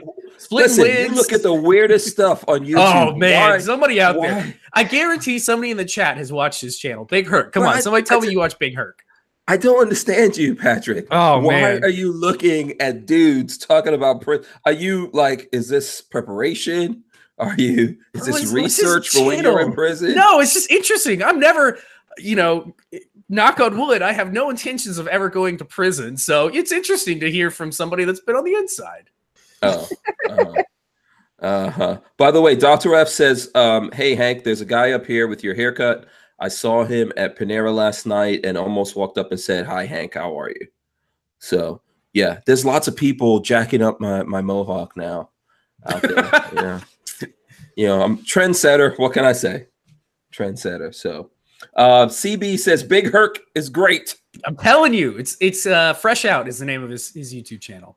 Have you ever watched this kind of stuff, Avery? No, right? I have not. Yeah. I love trashy YouTube. Yeah. Has it ever, like, have you ever just been sitting there bored one day going, man, I would like to see what happens in prison from Big Herc. Like, I want Big Herc to tell me about his prison purse. But now, after this live, you're gonna have to go look it up. It's interesting. Yeah. Here's what I think we should do, Patrick. We should do Babyface P watches. Babyface P's EDC, like you know, what is it? Prison EDC, prison purse, prison wallet EDC. Prison purse. God. You know, like, what do you, when you go into prison, what do you EDC in your prison wallet? So there you go. Get Big Herc on the show. We'll ask him about prison. No, wallets. I don't want to ever meet Big Herc. He sounds like a funny. Come on, I'll see the channel afterwards. No thanks. No thanks. Quote of the night, Hank. I don't ever want to meet Big Herc. Yeah, if I meet him, something has gone wrong in my life. I've made a serious deviation or miscalculation from the plan. This show has gone off the rails very quickly. It wasn't me. At least it wasn't you. Okay, yeah, just maintain your innocence. Maintain your innocence. So okay, Lola wanted to know, how was that P365? We just tested one. I think I'm going to release the video tonight or at some point here. We were testing one up against the Glock 43. How was the P365 for you? So initially, I have to say I had a lot of bias because of the issues that they had, and I have been carrying the 43 for so long. But after a lot of quality range time, I actually like it. Thank you, somebody. You're like, spit it out. Hank and Lola had trouble with theirs. I've carried mine for 6 or 8 months now, and I've had 1,000 rounds through it, no problems. Hank and Lola got one in, and it sounds like you guys have had nothing but problems. So, oh really? Yeah, it seems like. You guys had? Huh? What issues did you guys have? Well, it's me. I was the one shooting. I think Lola actually did some shots on camera, but I didn't put them in the video.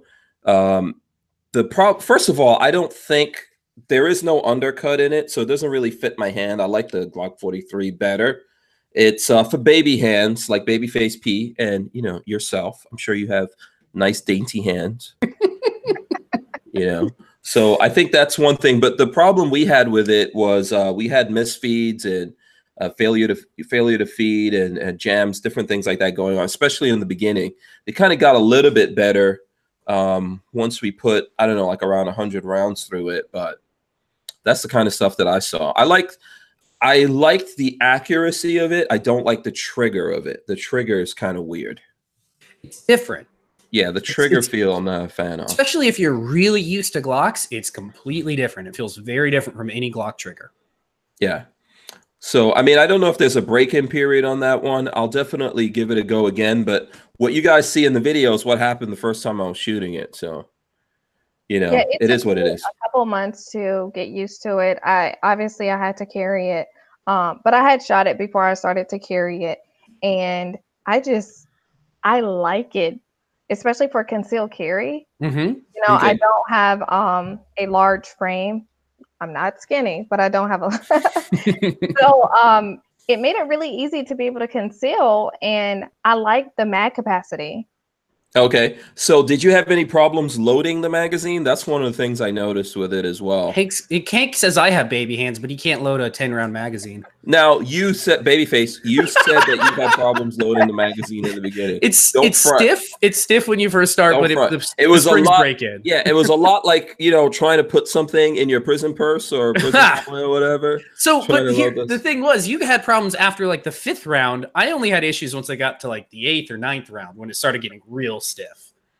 Yeah, I noticed on 5 rounds after that, it was like, you know, we started having problems getting them in there, and we could, but I could never get to. I think I usually just got up to 8, never got to 9 or 10. I think one time I did get to 10, but yeah. So did you notice any problems like that with the magazine spring? No, I had my husband load my. No, I was joking. No, tell us the truth. If that's what you do, fess up to it. No, because I'm all about once I get to the range, I'm there for a mission and I want to get there. I want to get whatever I need to get done and leave. And so he would stay there all day if he could. And I'm like, let's hurry up and load. But no, I didn't have that issue. Okay. But sometimes, at work when I'm loading, like I just get really used to like really pushing down and when I'm loading. But those new mags can be a pain to load. Mm-hmm. Oh, okay. There you go. Okay. All the 365 people out there, did you have problems with the magazines? All three of us. We're everywhere. Yeah, there's a couple. I saw a couple of people out there like, oh, I love my 365. I'm not trying to say anything bad about it, just showing you guys stuff. So, and definitely for me, if I try a gun and I have issues with it, I'm not going to start carrying it. I need to. I agree with that. Yeah. DC2 Mega Boost says, get an up Lula. Yeah, you have one of those. I got your up Lula right here. Oh, here we go. Don't you have one sitting around the hacienda somewhere? No, it's one of those ones that you like pinch and. Yeah, you know what? I probably do. You're right. I think you do. It's probably buried somewhere. Yeah, I think I do have an up Lula loader somewhere around there. You're like, I need like 5 of them. Yeah. No, those things are very necessary. Very necessary. So. Okay, let's see. What else should we do? You guys want to? Do you ever get into current news and things like that? Are you following any news stuff out there? I don't follow a lot of news. I do follow a few things online. I don't really talk about a lot of politics though because of my current job. I like to stay even keel. Okay, I support my president. That is my boss. And I'm here to protect and serve. Okay. All right. Totally 100% understood. But let's look at like the truth about guns. Let's see, what's popping on the truth about guns. The truth about guns. There is an article. U of Chicago students outraged as cops apprehend armed robbery suspects on campus. Why are they outraged? So I don't know. On Monday, Chicago police chased a trio of armed robbery suspects onto the University of Chicago campus. Said of thanks from students from removing the 3 dangerous criminals, cops caught all manner of condemnation from them. I would just let him go then. Yeah, I was like, yeah, okay, here you go. Yeah, I would just. That's the kind of policing we need nowadays. If people get mad, I would just go, here you go. You're free to go, sir. I really feel like cops have one of those jobs, it's kind of like a thankless job. Oh, completely. People really don't care or they want to talk crap. And then when someone is robbing them or they need something and then they want you to hurry and respond. But obviously it's their job to protect and serve, but we have to still show thanks because they're putting their lives out there for us every single day. Yeah, seriously. And not all cops are bad. We have good and bad with everyone in every occupation. Right. Everywhere. And I think you have to think about like your neighborhood. Think about your neighborhood. If you feel like the cops aren't serving you in your neighborhood, there's something you can do about that if you take responsibility for that. And if you live in a neighborhood where you feel like the police officers there are serving you, then I think you should have some appreciation for that as well. Go ahead. I'm sorry, cut you off. I was just going to say, so the one tweet that came out says we should arm the working class and disarm the pigs. And then somebody right below it commented, oh, that's absolutely right. I'd even go as far as to say that right should be enshrined in writing, possibly even in the form of a bill. Yeah, the irony. I know. It's dumb college kids. I was there. I remember it. Yeah.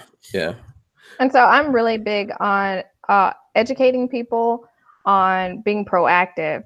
I like for people to be proactive because then you may not necessarily need to call the cops. And for me, if I do need to call the cops, I want to call the cops and I want to actually have a story to tell them versus someone has killed me or now I'm a victim. I've been possibly shot, possibly raped. And those are the types of things that it will take a long time to deal with. And why not be able to protect yourself versus waiting on the 15 to 20 minutes that they may have to respond to you? Yeah, exactly. That point of no return, right? there's certain things that you don't come back from. Even if you survive it, you're going to have to live with that forever. And, 100%. You know, and we just need people to be more respectful to each other. I mean, I know right now we're dealing with like the anniversary of Parkland's coming up. So you're going to see the media doing a heavier push for gun control and get rid of the assault weapons and all that kind of craziness out there.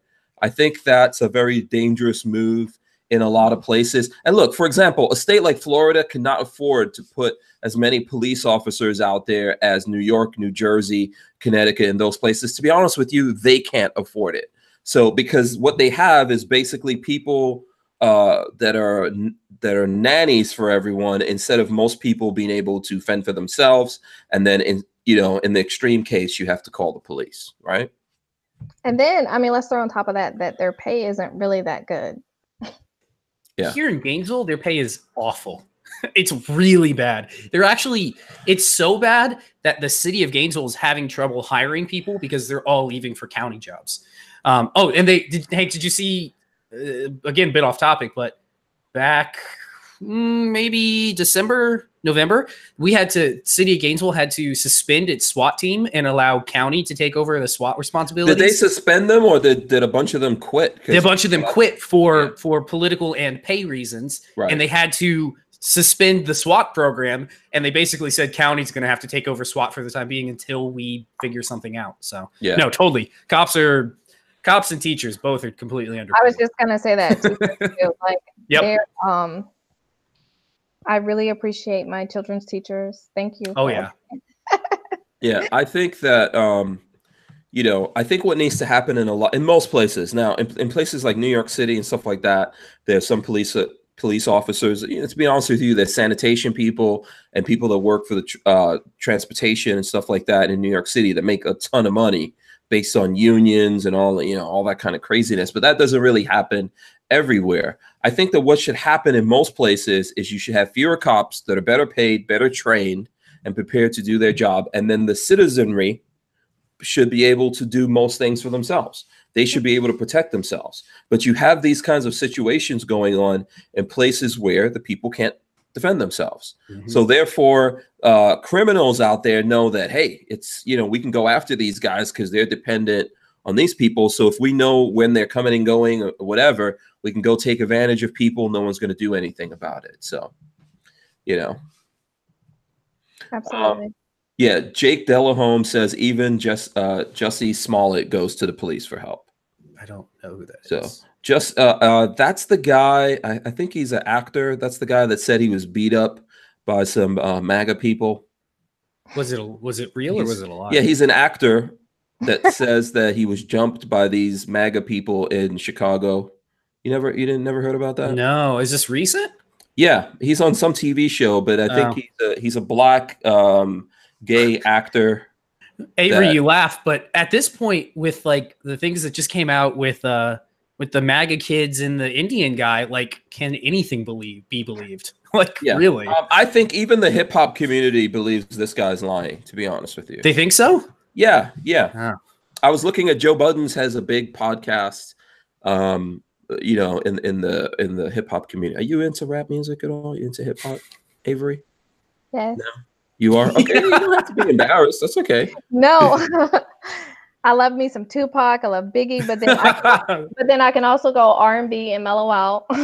Oh, okay, you don't listen to any of the younger folks out there like Future, you mean 21 Savage, Migos? I do, but sometimes it's like, what? My kids are like, oh, that's the new song, and I'm like, no. Oh God, when we have kids, we're gonna judge them so hard because especially Marley, her taste in music is so specific. She's gonna be like, what are you listening to? That sounds like trash. Yeah, one of my sons only listens to classical music. My youngest. Is it really? Yeah, that's all he listens to. I hear. Yeah, when he starts driving, he puts on classical music. And Hank's like, what? This is no kid of mine. You did not come from my loins. Yeah. But it's probably because I like hip hop music so much that they're like, oh, this is old man music. Yeah, I pushed him in the other direction. Yeah. So what hip hop do you listen to? Who, me? I listen to everything. I came here in the 80s, grew up in the 80s, so I like all the 80s stuff. But I also like the new stuff. I like some Migos things, I like I like Big Sean. Big Sean's pretty cool Yeah. rapper out there.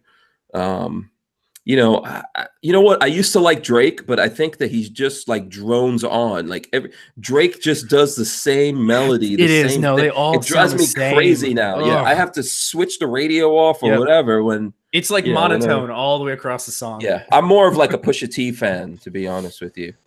You know, and I agree with you. Yes, there's some crazy things out there. So, by the way, did you guys see that 21 Savage got released? I don't know if you even knew. Oh, did he? Oh. Did they ever say what happened and why? Well, they released him on bond. Oh, so he's but they're still trying to deport him. Okay. Yeah, back to England. So they're still trying to deport him, but he got released on bond. I think Jay-Z got a really highfalutin lawyer for him, and that lawyer got him out of detention. Otherwise, he would be in detention until they figured out what they're going to do with him. So, I mean, that's hard to say. Yeah, you don't know what's going to happen here, because ultimately, if you've committed a whole bunch of felonies and things like that, if you're a nuisance, you know, that's a problem. Unless they decide, hey, this guy's famous, so we'll just let him do whatever he wants. That's all well and good until someone gets killed. Jafari H says Wu-Tang is where it's at. Wu-Tang, yeah. I saw someone say Ghetto Boys. Yeah, it's always Ghetto Boys. That's old school. That's old school. Yeah, that goes way back. Oh, yeah. Yeah. So, I mean, I go way back in that stuff. I remember when Puffy actually, because one of my friends I went to high school. That? Yeah. You remember when he was actually called that? Yeah, when he was called Puffy. Yeah, because one of my friends was the first artist that Puffy ever signed. Father MC. We went to high school together. So I don't know if you guys are too young to have ever heard of Father MC, but you can Google him and you would see, you know, he went to my high school, Far Rockaway High School in Queens, New York. And here's what happened. I remember that Father MC would bring, like he brought Mary J. Blige, Jodeci, all those folks. He would bring them to Far Rockaway and stuff like that to see what fame looked like, because no one knew who they were. So now we're living in the total reverse of that, right? Where most people do not know who Father MC is, but we all know who Mary J. Blige is, Jodeci, etc. So that's how, like, way back.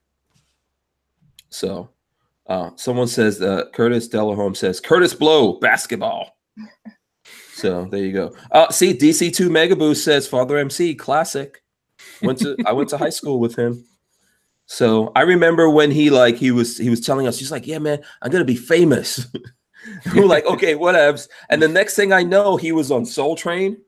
He was on, what is the name of that guy that was friends with Eddie Murphy that had a talk show? Oh, man. Arsenio Hall. He was on Arsenio Hall, Soul Train, you know, all that stuff. And I was like, wow, Father MC was actually in a Playgirl magazine, because he had like a schlong. He had, you know. So Playgirl magazine actually put him in the centerfold. How do you know this, Hank? You got a copy hanging somewhere? I'm telling you, we went to school together. So I know all I think he lives out in California. The last time I spoke to him, he lives somewhere out on the West Coast now. Probably Oakland or something like that.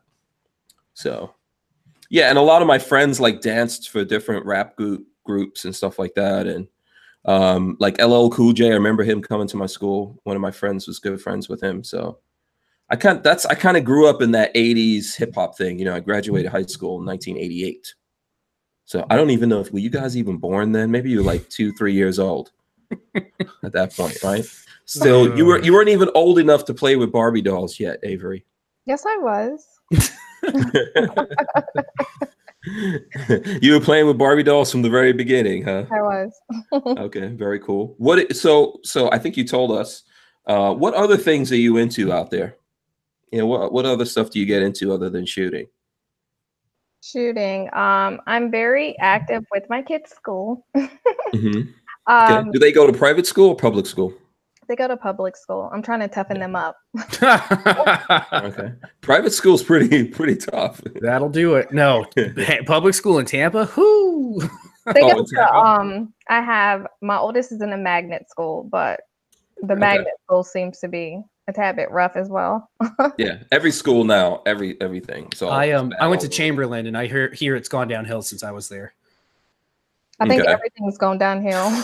I watched one black girl smash another black girl's face into like a plate glass window one time. Whew. She like grabbed her by the back of the head and was just like crash right into the window. And I was like, boop, going that way. I got to get to class. It's the other direction. So when you went to school in Tampa, what was the like racial divide? Was it like a lot of black people, white people, or even mix? We had a pretty even mix for me. Yeah. And people didn't get along back then, huh? I think it was like self-divided. Like so I was in like the AP program, so you pretty much only hung out with like the other AP kids. The other nerds, say it, nerds. Yeah. But beyond that, I think I don't know, people just kind of hung with who they knew, I guess. So it wasn't like it was racially divided on purpose, but it's just everybody who you knew who you knew and you just hung out with them. So yeah, I think we naturally divide. Yeah, I think that's just how it is. Yeah. It's like a lot of people said about the TV show Friends that's not representative of New York or not at the time, because these friends like just had white friends and they didn't really have any black friends. Yeah. And that's not really true. That's how New York was. I don't know how it is today, but I could tell you at that time, that's pretty much how it was. Everyone just separated into their own. You know, you would see some people who were friends, you know, cross racial lines and things like that, but that's pretty much how it goes. You know, what do you think about that, Avery? I know you're quiet here. I don't know if this is one of those things. No, I grew up in the country in North Carolina, and I hung out with everyone. And, you know, joining the military straight out of high school, it was pretty much the same thing. A lot of different people, and I can't really afford to really see color because I need to be able to depend on these people to protect me, and I need to be able to go to war with them and know that regardless of anything, it's based on being there for each other. Yeah. So when you were in high school, like, you know, were you a cheerleader? Were you AP, like Babyface P? Were you Zing Wing? You know, Zingwing? What the hell is that? Is that an old term or something? Yeah, that's an old school term. I've never heard that's that like one. The short bus. Is that really? I don't know what they call it here. What do they call that in the South? Tell me. What is that, Avery? What do they call it? Zing Wing? Huh? Zing Wing, yeah. I've never heard that one. I think they just call it short bus. Yeah, I've heard short bus. I've never heard Zing Wing. Oh, yeah, Zing Wing. Some New York people out there will back me up on that one. That's what we would call the kids that were special. Man. So yeah, what were you? And were you a jock? Were you a cheerleader? I was in a band. Me too. We would have gotten along great. Yeah. What instrument did you play? I played the trombone. Okay. All right. Yeah. Nice. I wanted to play the flute. I'll never forget this. My mom's probably watching this. She's going to be like, oh. Oh, wait. Now you tell us your mom is watching this. Oh, God. She's going to think poorly of both of us. Okay. We apologize. Yeah. So I wanted to play the flute because it was so little, you know, and they were like, your lips are just too big to play the flute. And I was like, what? Okay. Oh, man. So I had to play the trombone. Oh, that's really horrible. That is terrible. And there's lots of things, but since you said your mom is watching, I'm not getting into any of that. So, so the rest of the show is going to be censored. I will try, but that's only going to last about 5 minutes before I forget. Okay, so then what was it that made you, when you got out of high school, go into the military instead of going off to college? I don't know if you've gotten any college credits, education, anything like that. So I joined the military because I don't think I've really ever publicly talked about this, but I went to college weekend, you know, when you check out the college with a couple of my friends, and I hope they're not watching. And it was a HBCU, and it was a crazy weekend. Like, all people were doing was just having sex, and I was like, I can't do this. Like, I was like, I'm not gonna wake up for class. Like, I can't do this. And when I was in high school, as soon as I was able to legally get a job, I got a job, and I worked all throughout high school. And I really saw the amount of people who were, and I worked at Captain D's. I've never eaten there before. I always see it when we go to North Carolina. Captain D's. It's like it's like a like Long John Silver down here. Yeah. Oh, okay. Yeah. Okay. I think I have. I've never had it before. I always see it when we go up to North Carolina. It's really good though, by the way. Okay, I'm gonna have to try it next time. I worked there when I was in high school, and I just saw the amount of people putting in job applications. And at that time, there were paper applications, and I would be tad bit nosy when they would drop them off at times. And I would see there were a lot of people who had college degrees, and they were applying to work somewhere like that. So I didn't really want to waste time and go to college and possibly not be able to get a job. So I just decided to join the Air Force, and I had wanted to be a cop. Okay. Very cool. Okay. Master Sergeant Poppy, USAF, says, Avery, great job. Thank you for your service. Thank you for your service. There you go. There you go. Lots of love out there. I'm trying to see if there's any. There's still conversations going on about music right now. Rodney Brady says Puffy used to dance for him. I don't know who he's talking about, but they're Puffy. clearly still talking about. No, for him. He just says for him. I don't know who the him is. But they're clearly still talking about music. Yeah, Puffy. I saw someone said that he started out with Uptown MCA, and that's what record label Father MC was on, Uptown MCA. And Puffy was like an intern or something like that, and then he started doing things. He got too big for his britches around like the Biggie time. I've met Biggie a couple of times before he died. He was really cool. Let me see. I'm trying to see what other people are talking about instruments. Yeah, you know, when in band, you don't get to choose your instruments. You know, you don't get to be cool. You think. I learned that the hard way. Yeah, you think. I guess it's like from what I hear from people in the military, you think you're going into the Air Force and you're going to be flying fighter jets and A-10 Warthogs or something like that, right? That does that. Oh, you do? Okay, but everyone thinks they're going to get that real sexy job, right? He was the only one that he was like, when he went in, he was like, this is what I'm doing. And I guess he aced all of his exams because he got to choose what he wanted to fly. But you know what's funny is I actually don't know what he flies. I saw some pictures of him the other day in a some sort of plane, prop plane, but he's some pilot in the Air Force. Yeah.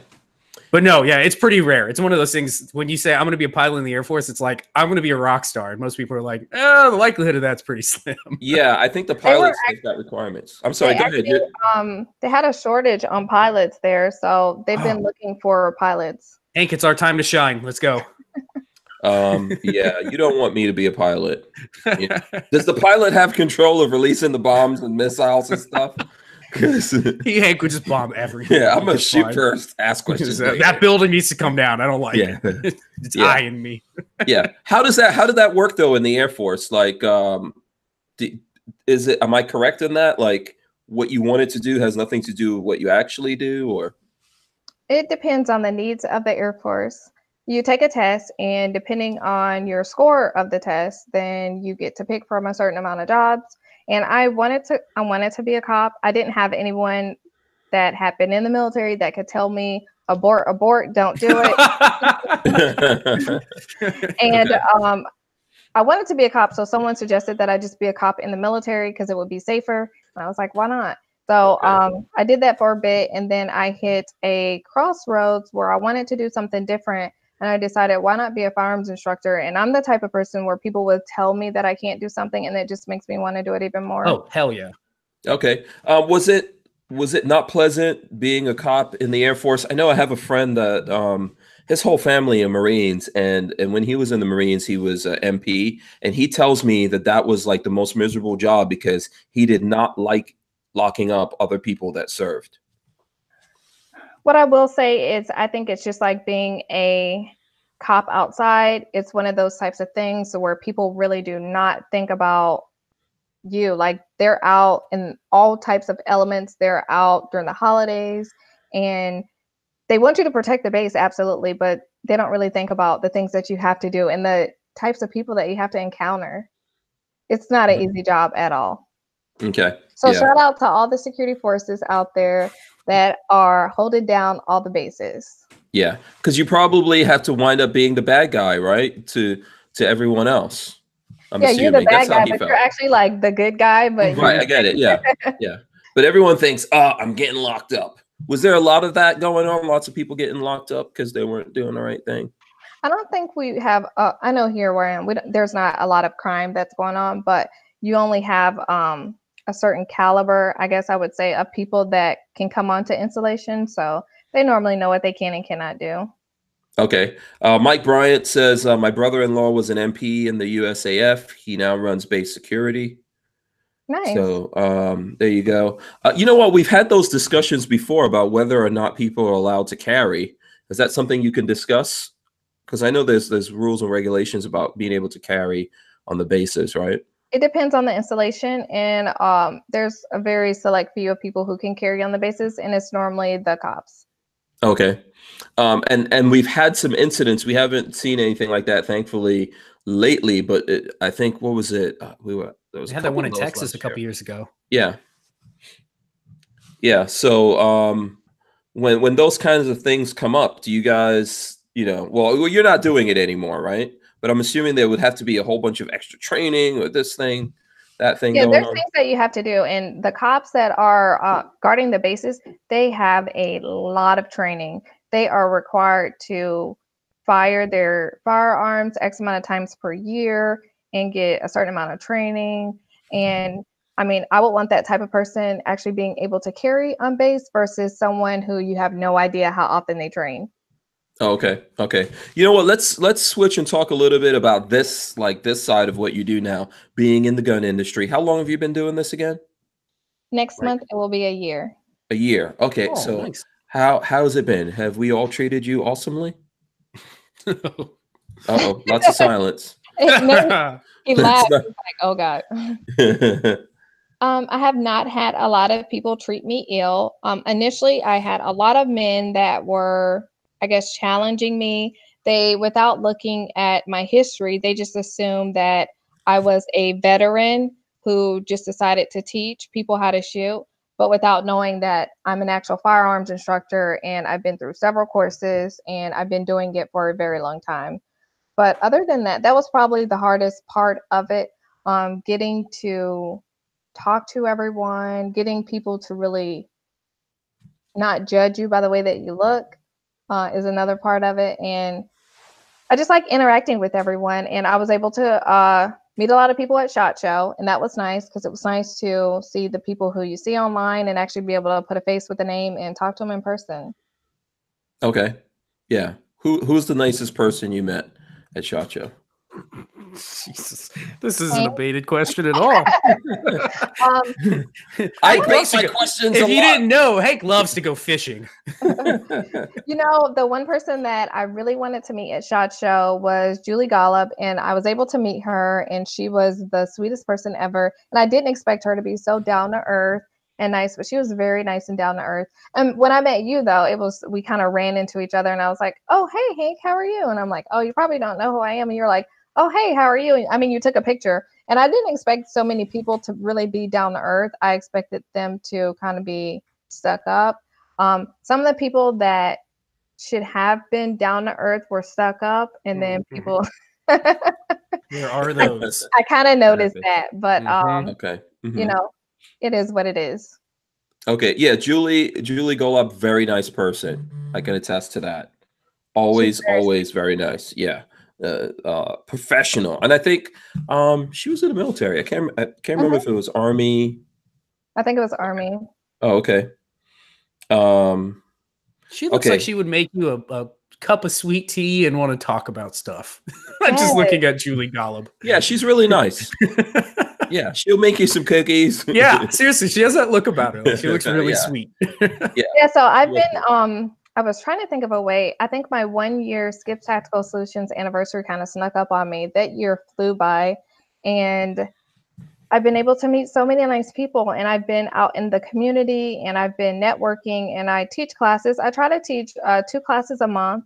I don't want to put too much on my plate because, like I said, I still have a full-time job, but I have a lot of private lessons, which I encourage people to get together with people that they are comfortable with. And I have quite a few families who take training together. So it may be the dad, the mom, and the 2 kids, and they want to learn together. And I mean, those are the types of things that really, for lack of a better word, to sound like a mom, it really, it really just warms my heart that people are actually educating their children and they're doing things like this as a family, because you can really spend some good quality time together. And I tell women sometimes, you know, even if you don't want to go to the range with him, just go. Like, that will really mean a lot to him that you're going to go with him. And, you know, sometimes he doesn't want to go to the mall with you, but he goes to the mall with you. But for me and my husband, we've had a lot of good quality time at the range. And, you know, sometimes you critique each other and you help each other, but, you know, you're really growing those skills. Yeah. I just say no to the mall. That's what I say. Just say no to the mall. Amazon Prime. Yeah. Oh, I hate the mall. The mall is evil. But I do agree with what you're saying. Yes. You know, I think that I think a lot of guys out there, we're trying. We want you to be safe, and there's only so much we could do to keep you safe. Ultimately, you have to keep yourself safe and the rest of the family in the home.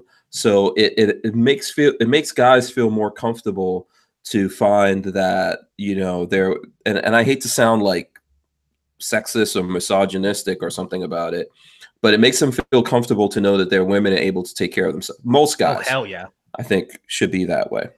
Yeah, and I at times when I am talking to women, sometimes they really don't understand, like, and sometimes it's just the way that you're communicating, you know, like, you need to go get trained because I said so, or you need to go get trained. And I will tell them to talk to them and explain to them why they want them to be trained. Because if I'm at work or if I'm out of town and I'm traveling and something happens to you, then I wouldn't know how to handle it. Or, you know, I would be crushed that I was not there as your husband or as your whatever to save you. Yeah. Also, like, for me, if I'm getting beat down, I want Lola to put shots in people. Yes. That's all. It's really true though. Yeah. Yeah. So, all right. Listen, DC2 Mega Boost wants to know if you met Colin Noir at SHOT Show. So I did meet him at SHOT Show. He kind of surprised me, walked up on me and said hello and everything. And I really didn't want to fangirl out with anyone at SHOT Show. So I was like, hi, how are you? You played it cool. I played it very cool. And I did not ask for a picture. And my husband was like, why didn't you? Why? Yeah, you know? should have. And I was like, well, I'm sure I'll see him again one day. So yeah, I didn't ask for a picture, but I should have. Yeah, he's very nice, and he would absolutely take a picture with you. He's a very nice guy. So that leads me to the question: who was more attractive, me or Colin Noir? Jesus. Can it be same? No, it can't be same. It can't be same. I know I was definitely taller. You were. And we actually have, I think we have 2 or 3 pictures together. Yeah. We have a really nice selfie together. Oh, we do? Okay, cool. Yeah. Yeah, you gotta yeah, I remember you took a selfie for your husband. Yeah. So I remember that, but I haven't seen it. So, you know. Colin Noir is a very nice guy, by the way. He's a very, very nice guy. And one of the things, like, when we talk about a bunch of stuff, the NRA and all of that, where I'm not happy with the NRA, there's folks out there that are not happy with it. I don't think people realize how much that whole thing really is a point of pain for him. You know, I think that he takes it to heart that lots of people are coming down on him based on the fact that he works for them or works with them, however you want to put it. You know, that's his day job. So, and all these people were loving him. He was working for the NRA, and when they were saying good things and we 100% agreed with them, everyone was loving him, and now people are kind of like turning on him. But he's a human being. He's a very nice person. So, you know, I'm just trying to get folks out there to think about that. And I say a lot of stuff about the NRA. I'm not a huge fan. You know, I think Babyface, you and I were talking about that recently. Yeah, so I did find out the other day that I don't have to be a member to be an instructor. So I'm not going to be a member. I'm not going to re-up. I'm probably going to, instead of paying for my annual membership to the NRA, I'll probably put it to the GOA instead. Yeah, absolutely. And people out there, you guys can make your decisions. There's lots of organizations to support. You know, one of the things that I kind of agree with Lucretia on last night is that she was like, what are you going to do? Someone's got to get out there and fight these people. And it takes money. You know, we're going up against Bloomberg money. Bloomberg brags about how much money he put into elections and got people elected. And those people are now putting gun control on you. What was it? 120 million? Something like that. Dropped? Yep. Yeah. So, you know, you guys want to think about that a little bit. So how was the industry side of it, Avery? How are the manufacturers and stuff like that with you? There's a couple of companies that I am a dealer for, and you know, they were able to talk to me. You know, I've interacted with them over the phone or over email, and they were very nice.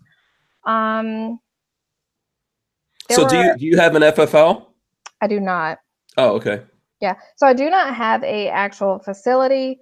I work out of a couple of different places, so I don't have an FFL here where I am. For residential, it would be really hard. The industry was what I kind of expected. You know, I went to some of the parties, and you know, being from Florida, going to some of those parties, it was just super late for me. Yeah. And I have to get my sleep. Yeah. But it was just nice to talk to people on that level. I was surprised at how many people actually knew who I was. And I think because I've been so active on social media, but I've been so active on social media because I don't have an actual facility, and I wanted to get my message out there, and I want to just spread the good word about personal protection. Yeah, I think also you're doing a good job. You know, you're very professional and you got it together, you know. You're very articulate. I'm messing with you, but you know, people think that's like a bad word to say you're articulate. Really?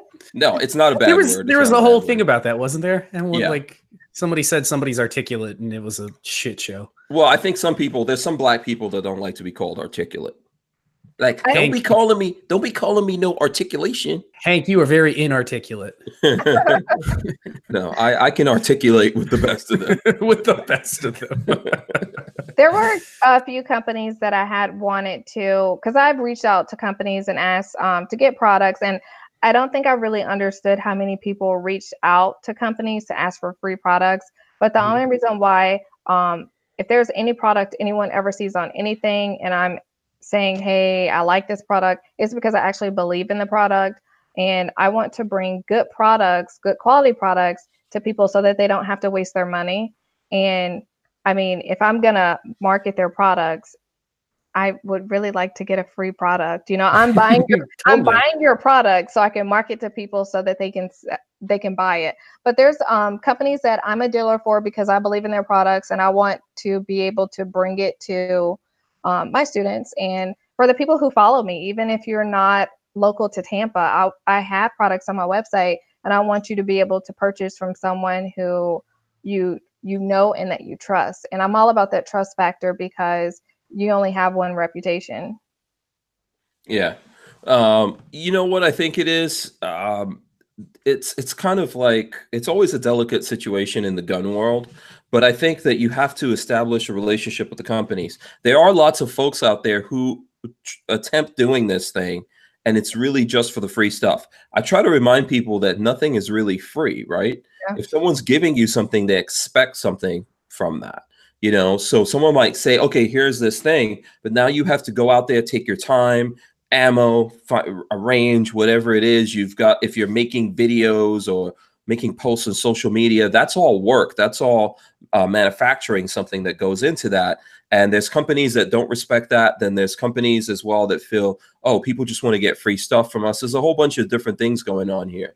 So I think ultimately it's having a relationship, and with a lot of these companies, it's them seeing you over and over again, and then looking you up or seeing your stuff out there and going, oh, I like this person. I like their approach to things, you know, and all of that takes time. And it's really difficult to explain all of that to the fans, the people that consume the content, that watch the stuff, to people in the industry. It's like a whole thing that everyone gets into.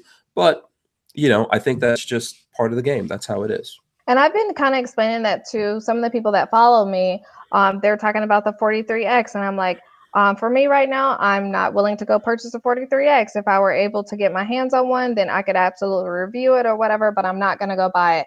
But if sometimes people are expecting me to go out and buy a lot of these products, or like I don't have a house full of guns, or do I?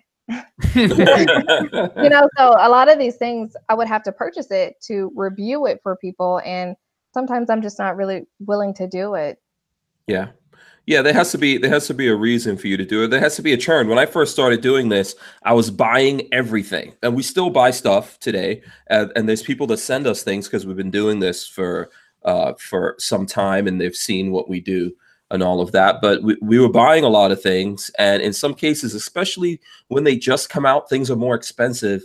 If there's a high demand for them, then you get this thing, and then if now you have to get something else, you literally have to sell all those. Like sell this one thing or multiple things. I remember the first time I bought my first bullpup was a Tavor, and I had to take in like 3 or 4 guns plus money, to get my hands on that Tavor because they were in such high demand at that time, and all of that is what works into this stuff. So, and something else that I want, so I don't want to be, and I guess by some term you're still an influencer, but I want to be an instructor. Like I heard someone say here recently that there's not a lot of in between. There's either, I don't want to call gun bunnies. Mm-hmm. So you have the gun bunnies, and then you have people who are super tactical. I have that super tactical background, but I want to teach the masses, and the masses are the average American citizens who don't have that military experience or don't have a lot of experience. So I want to bring good quality products to those people. And yeah, I could post, selfies and all that, but I want to actually tell them what's good about the product and what I like about the product, so that when they go to purchase these products, they're actually informed about the products. And no one can ever pay me enough money to say, oh, this piece of crap is really good, Yeah. I think you bring to me, it seems like you bring a very unique perspective as well. Because I'm not, as much as Hank wants me to, I'm not going to go testing out all the concealed carry bras that are on the market to tell you which one works really well. That would be so awesome. So yeah, no, it's totally like a much needed perspective. Yeah. One quick thing, because I know we got to wrap up here. Tyvan did want to know, he wants us to ask you if city people are easier to train versus a country person. He says he finds city people are easier to train to shoot. Yeah, Tyvan says I don't know. Yeah, I don't know. It depends on what your definition is of city. I don't know if Tyvan considers himself to be city or country, but what do you think about that, Avery? So I will say that I think when it comes to the country, they may have more experience with firearms, or they may have grew up around that, right? But my experience with people from the city, some of them have a lot of hangups when it comes to guns, and it may be some bad habits or what they heard. And so I haven't really dealt with that. Hey, are you from the city or are you from the country? But I would imagine that it would be the city people would kind of have, a lot of city crime. So they would have hangups in regards to guns. Yeah, I think it's perspective. First of all, Florida has no cities. So it would be very difficult. I'm sorry. Where do you consider to be a city in Florida? Orlando, Tampa, Miami. Those are towns. Jacksonville. Those are not towns. Those are cities. Those are villages. Just because it's not a major metropolitan area. I'm just starting trouble. Deliberately. Before we go, I need to do something to aggravate people out there. But I think it is true. I found that it depends where people are from. Like, I know my brother-in-law was here from Maryland, and he didn't even want to touch a gun. He had all these hangups about it. I was like, look, I'm going to show you how to make this thing a piece of metal. That's what I'm trying to show you. I'm not trying to get you into guns or anything like that, but you're obviously scared, and I'm trying to demystify this for you. Mm-hmm. And he would not do anything, and I let it go, because you can't, if you try to force someone, it's almost like that girl. There's this thing in the news about these girls were jumping off of a bridge, and this one girl didn't want to jump, and her friend pushed her, and then I saw that. Yeah. So, I mean, that was pretty brutal, and she was really messed up from that. And I think it's the same thing. Don't push people into guns. But that's what I noticed. Typically, someone from the country, you've done, there's been hunting and guns and things like that going on, and you don't have that super fear about everything. Yeah. Yeah. So I didn't know you were a male gun bunny. Who, me? Someone says I'm a male gun bunny. Oh, we all know he is. Yes. Hank just wants to look good on camera. I'll take it. I don't care. It doesn't matter. I will proudly, boom, wear that. I think I called someone a male gun bunny out there. There are male gun bunnies. I think Demolition Ranch. Yeah, that was the one. That was the one. Yeah. I think I called. I think I called the other day. I called the Black Rambo a gun bunny. Oh God. I think so. I think I don't know if you know who Black Rambo is. You probably met him this year. Yeah, I met him at SHOT Show as well. Yeah, yeah. I watched that episode. Yeah, but I don't think. I don't think. Listen, I don't think there's anything wrong with that. I don't think there's anything wrong with people being attracted. Whatever it is that brings people in. Like for me, it might be a bodacious mohawk or something like that. Just a great attitude. I don't know what the hell people like about me. Whatever it is that brings people in, there's nothing wrong with that. We're human beings. There's things that we see and they attract us and they pull us in. But then you have to have substance beyond that, I think. I think it would be a lot easier to be a gun bunny. I'm just saying. I'm on board with that. I think so too. It's not easy. It's not an easy thing. That's not an easy. There's nothing like people just think everything out there is easy. Oh no, even just posting content to social media. I don't think people understand like actually getting your content together, posting it, making sure that it's quality content. There's actually time that's put into that. It's exhausting. If I'm posting to my Facebook and my Instagram, that can take me 20 minutes to get everything posted to everywhere. Yeah. Yeah. When I first met Patrick Babyface, he thought this was all easy, everything that I did. Oh. Yeah, now he's like, dude, I'm not doing this. You can't pay me. They can't pay me to do this. I actually make money. I'm not gonna get involved in, I'm not getting this deep into it. So because we're friends, I think he does this stuff or whatever. But exactly. Yeah, it's not nothing is easy. Look, it's not easy for Kim Kardashian or Black China or anyone out there. You got to get butt implants and you've got to get different operations and stay in the gym and eat properly. And I'm not willing to do that. You can get selfie arm. People are getting selfie arm now. Ice cream is life for me. I can't do that. Yeah, that's how it is. Listen, I don't want to keep going here because we're way over. But I don't know if you had a good time, but I think we would like to get you to come back. Oh, I had a great time. Thank you guys so much for having me on. Yeah, this was fun. Oh, you're welcome. Absolutely. So what I'm going to do is let Babyface tell us how people can get in touch with him, and then I'll save the best for last. You. Baby_face P on Instagram. That's my stuff. Right now I don't have a lot going on, but hopefully when parts for this come in, we'll have some more videos. Yeah, we need to see more selfies. For kink. Yeah. I did get a new phone, so I can actually do that now. Oh, look, you did get a phone. Yeah, okay, I got a new iPhone, so I can actually do that. Sookie. Oh, okay. There's lots of selfies coming. That's right. You could do portrait in selfie mode now. Oh, man, I know. It's pretty awesome. Yeah. All right. Awesome. It's all going to be dog portraits. That's pretty much it. Yeah. Hey, nothing wrong with that. Nothing wrong with that. Okay. So Babyface P, that's how you follow him. And what about you, Avery? Skip Tactical Solutions. So you can find me at skipstacticalsolutions.com, which would link you to all of my sites. But I'm more active on Instagram, which is at Skips Tactical Solutions, and my Facebook page. And I have a private Facebook group as well. And I have a podcast, which is Skips Tactical Solutions. And I would love for you to subscribe, rate, and review. Awesome. My awesome. YouTube channel. Got it. Okay. Yeah. Follow. Hit me. Okay, cool. Hit me up on Facebook. And I'll get you into some groups that I'm on Facebook. Absolutely. As well. And by the way, it was great having you on. So we would love to have you come back on here. Also, we're all in Florida. We should set up something where we get together and do some shooting. Mm-hmm. You need to train Hank and I, so we're not as terrible. Yeah, train me. I'm an open vessel for training. Me and Lola are going to go out and shoot. That's it. That's exactly right. Yeah. I know what you guys are going to do. You're going to go low stress. Yeah. We're going to shop. Yeah. That's cool. Either one is good. We're open to it. But thanks for coming on, Avery. We really appreciate it. I want to thank everyone in the chats. Lots of good questions and everything out there. I want to remind everyone, if you're not subscribed, subscribe right now. Subscribe and ring the bell. That's how you get notified. Please make sure you follow Skips Tactical Solutions. Avery out there, tell her that you heard about her from us so that we can get our proper recognition and credit. And we'll see you guys tomorrow. It's Valentine's Day. It's going to be a good show because my Valentine's going to be here, and that's you guys because I love you. And I'm sweet and romantic like that.